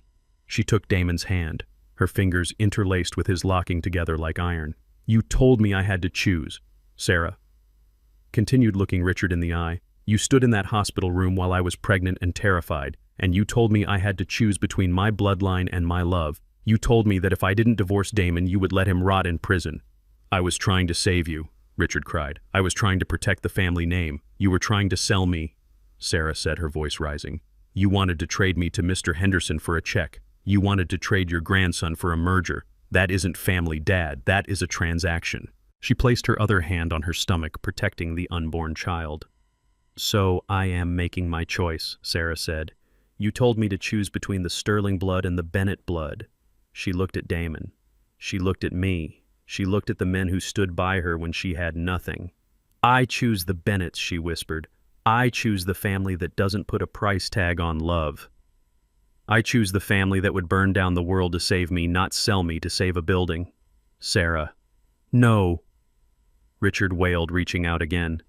"Goodbye, Dad," Sarah said, turning away. "I hope the money was worth it." "Oh, wait. You don't have the money anymore either." She tugged on Damon's hand. "Let's go home," she said. Damon looked at Richard one last time. There was no anger left in his eyes, only pity. "You should have let us be." "Richard," Damon said softly. "We would have been happy with nothing. But you forced us to take everything." They walked toward the door. The security guards stepped aside, bowing their heads respectfully as the new owner's son and daughter-in-law passed. The heavy doors closed with a soft click, leaving a silence so profound it felt like the air had been sucked out of the room. It was just us now, Caleb Bennett and Richard Sterling, the predator and the prey. Except the roles had reversed so completely that Richard didn't even know how to breathe anymore. I walked slowly around the table. I ran my hand along the smooth mahogany. I stopped at the window, looking out at the city view that Richard had cherished so much. "It is a nice view, Richard," I said without turning around. "I can see why you fought so hard to keep it." Richard struggled to his feet. He used the chair to pull himself up. He was shaking. He wiped his face with his sleeve, smearing blood and snot across his cheek. He stared at my back. He stared at the cut of my suit. He stared at the confident way I held myself. "Who are you?" Richard whispered. His voice was broken, a raspy sound of total defeat. I turned around. I leaned against the windowsill, crossing my arms. "I am Caleb," I said. "No." Richard shook his head, violent tremors running through his body. "No, you are not. Caleb is a janitor. Caleb drives a rusted truck. Caleb lives in a shack with peeling paint. You are a monster." He took a step toward me, his eyes wide with confusion and madness. "Why?" he screamed. "Why did you do it? If you have this kind of money, if you are Phoenix Holdings, if you own banks and insurance companies, why did you live like that? Why did you pretend to be poor? Why did you scrub my floors?" He fell back against the table, sobbing. "You could have bought this company 10 years ago. You could have lived in a mansion. You tricked me. You set me up. Why, Caleb? Why?" I pushed myself off the windowsill. I walked toward him. I moved into his personal space until I was towering over him. Richard looked up at me, terrified. I leaned in close. I lowered my voice to a whisper that was louder than any scream. "Because, Richard," I said, "I wanted to know who my son married." Richard blinked, confusion clouding his eyes. What he breathed. "A rich man never knows who loves him," I said. "If I had driven a Bentley to your house 10 years ago, you would have welcomed Damon with open arms. You would have loved him, not for who he is, but for what he could give you. You would have let Sarah marry him, not for love, but for the merger." I took a step closer, backing him against the table. "I needed to know if your daughter loved my son or my wallet. I needed to know if my son was strong enough to survive without my money. And I needed to know what kind of man you really were when you thought nobody powerful was watching." I pointed at his chest. "You showed me, Richard. You showed me exactly who you are. You are a man who kicks people when they are down. You are a man who measures worth by the ounce of gold, not the ounce of character." "But the money," Richard stammered. "The janitor job." "Why?" I smiled. It was a cold, hard smile. "You call it dirty work," I said. "I call it reconnaissance. You ignored the janitor, Richard. You talked in front of me. You left documents on your desk. You threw financial statements in the trash." I leaned right into his ear. "You say my blood is dirty," I whispered. "You say I am not worthy to sit at your table. Well, Richard, you are right. I am a janitor." I paused, letting the words sink in. "And for 40 years I have been sweeping up your trash. I took every dollar you threw away. I took every opportunity you were too lazy to see. I took the scraps from your table and I built a kingdom." I grabbed him by the lapels of his ruined suit.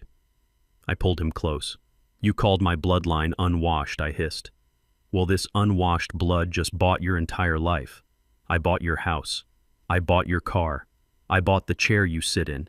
And I bought the right to throw you out of it." I shoved him back. He stumbled and fell hard onto the floor. He looked up at me. He saw the truth. He saw that his entire life had been a lie, and that the man he had despised was the architect of his destruction. He opened his mouth to speak, but no words came out, just a dry rattle of despair. I looked at the door. "Security," I called out. The doors opened instantly. Miller and his men marched in. "Mr. Bennett," Miller said. "This man is trespassing," I said, pointing at the heap on the floor. "He has no business with Sterling Corp. Remove him." Richard scrambled backward on the floor crab, walking away from the guards. "No," he screamed. "No, you can't. I am Richard Sterling. This is my building." Miller grabbed him by one arm. Another guard grabbed him by the other. They hauled him up. His feet dangled off the ground. "Let me go!" Richard shrieked, kicking his legs. "Caleb, please! Have mercy! Where will I go?" "I have nowhere." I walked back to the head of the table. I sat down in the leather chair. I picked up a file and opened it, not looking at him. "The park is nice this time of year, Richard," I said. "I hear the benches are very comfortable." Richard screamed as they dragged him toward the door. "You are a devil," he howled. "You are the devil." I didn't look up. "And you, Richard," I said softly. "You are unemployed." They dragged him out. I could hear his screams echoing down the hallway. I could hear him begging. I could hear him calling for his lawyer, calling for his mother, calling for anyone who would listen, but nobody was listening. They dragged him to the elevator. They took him down 50 floors. They dragged him through the marble lobby where he had once walked like a god. The employees watched. The receptionists watched. The press outside pressed their faces against the glass. They dragged him out the front doors. It was raining again, a cold gray drizzle. Miller threw him onto the wet pavement. He landed hard, splashing in a puddle. His suit was soaked. His face was bleeding. He looked up. He saw the towering glass structure of the skyline. He saw his name on the building, but he knew it would be gone by morning. A photographer flashed a picture, then another, then 100. Richard Sterling curled into a ball on the sidewalk and wept. He had no suitcases. He had no family. He had no dignity. Up in the penthouse, I stood by the window looking down. He was just a small speck on the sidewalk, a piece of debris that had been swept away. I turned away from the window. The room was quiet. The air was clean. I took out my old flip phone. I dialed a number. "Hello," came a voice on the other end. "It is done," I said. "Is he gone?" the voice asked. It was the zoning commissioner. "He is gone," I said. "Lift the stop work order. We start building again tomorrow." "Yes, Mr. Chairman." I hung up. I looked at the empty boardroom. It was big. It was grand. But Sarah was right. It was too small. I stood up. I had a dinner to get to. My family was waiting. And for the first time in 40 years, I didn't have to change out of my work clothes to sit at the head of the table. Because the suit was my work clothes now, and the work was finally finished. 3 months have passed since the storm broke over the Sterling Empire.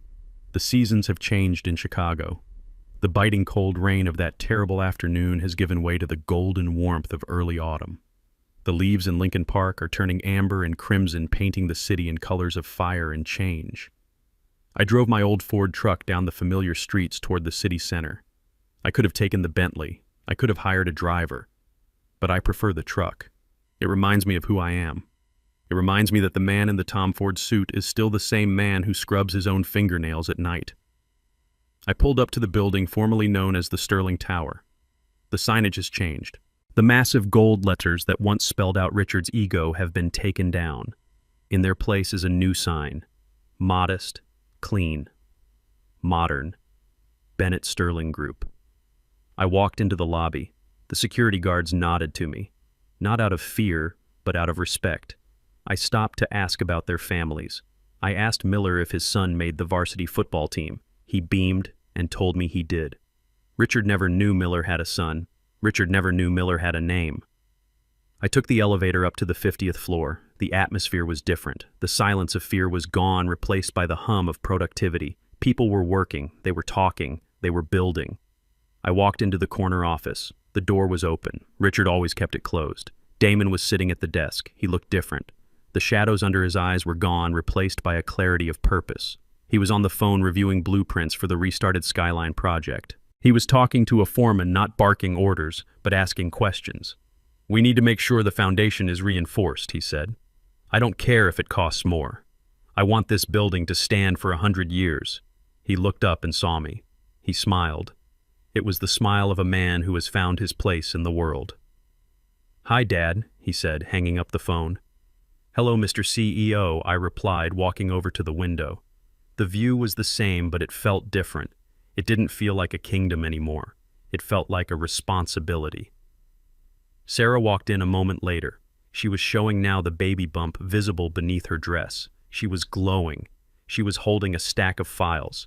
"We just approved the grant for the Inner City Housing Initiative," she said, dropping the files on the desk. "And the scholarship fund for architecture students from low-income neighborhoods is up and running. We named it the Caleb Bennett Scholarship." I felt a lump in my throat. "You didn't have to do that," I said. "Yes, we did," Sarah said, kissing my cheek. "We are turning this company inside out, Caleb. We are taking the money that Richard used to hoard and we are pumping it back into the veins of this city. We are washing the bloodline clean." I looked at them. My son, the architect of the future. My daughter-in-law, the architect of hope. They were doing things I never could. I was the warrior who conquered the castle. They were the rulers who would bring the peace. I have a meeting with the zoning board, Damon said, checking his watch. But are we still on for dinner Sunday? I wouldn't miss it, I said. I think Leo wants me to fix his toy truck. I left them to their work. My work there was done. The chair was filled by a better man than Richard and a younger man than me. I drove out of the city back toward the neighborhoods where the fences are chain link and the houses are small. I pulled up to the park, the same park where I had found them 3 months ago. I parked the truck and walked over to the bench. It was dry today. The sun was filtering through the trees, dappling the ground with light. Leo was there. He was running through a pile of leaves, laughing that pure, unadulterated laugh that only a 5-year-old possesses. He wasn't shivering. He wasn't scared. He was wearing a new jacket, and his shoes were sturdy. I sat down on the bench. The wood was warm against my back. I stretched out my legs. I took a deep breath of the crisp air. I closed my eyes. For the first time in 40 years, I didn't feel the weight of the secret. I didn't feel the need to hide. I didn't feel the pressure of the next move. The chess game was over. The king had fallen, and the pawns had been liberated. "Hey, Caleb." I opened my eyes. It was Mr. Johnson, an old neighbor from down the street. He was walking his dog. He stopped looking at me with a curious expression. I heard the rumors, he said, leaning on his cane. "People are saying your boy is running the big tower downtown now. People are saying you bought out the old owner. Is it true?" I nodded slowly. "It is true." Mr. Johnson whistled low and long. "Well, I will be damned. Did you win the lottery, Caleb? Is that how you did it? Did you hit the jackpot numbers?" I laughed. It was a deep rumble from my chest. I adjusted the brim of my old cap. "No lottery, Mr. Johnson," I said. "Just work." "Work?" Johnson asked. 40 years of work," I said. "I worked when I was tired. I worked when I was sick. I worked when people looked right through me. And I saved. And I waited. Waited for what Johnson asked. I looked at Leo chasing a squirrel near the swing set. I waited for the right moment to invest, I said. Mr. Johnson nodded, though I don't think he fully understood. He tipped his hat and walked on. I watched him go. People always think it is a lottery. They think wealth is a lightning strike. They don't see the years of laying the copper wire to catch the electricity. They don't see the discipline. They don't see the sacrifice. I watched Leo trip and fall. He scraped his knee. For a second I tensed up, ready to run to him, but Leo didn't cry. He looked at his knee. He dusted off his hands, and he stood back up. He ran back into the fray. He had the Bennett resilience. I smiled. The bloodline was safe. It wasn't worthy because of a bank account. It wasn't worthy because of a building. It was worthy because it knew how to fall and how to rise. I leaned back on the bench. I was just an old man in a park. To the passerby, I was nobody. But inside, I was the richest man in the world. I had my son back. I had my dignity back. And I had taught a tyrant that you never judge a man by the calluses on his hands, but by the fire in his soul. I watched the sun begin to dip below the horizon, painting the sky in shades of purple and gold. It was a beautiful ending to the day. And as I sat there surrounded by the peace I had fought so hard to win, I realized something. True nobility isn't found in your lineage, your bank account, or the color of your skin. It is forged in the fires of adversity and revealed in how you treat those who can do nothing for you. Richard Sterling thought his bloodline made him a king, but his arrogance made him a pauper. I spent a lifetime scrubbing floors to build a legacy not of gold but of dignity. In the end, the only bloodline that matters is the one that flows with integrity, resilience, and unconditional love. Everything else is just dust in the wind.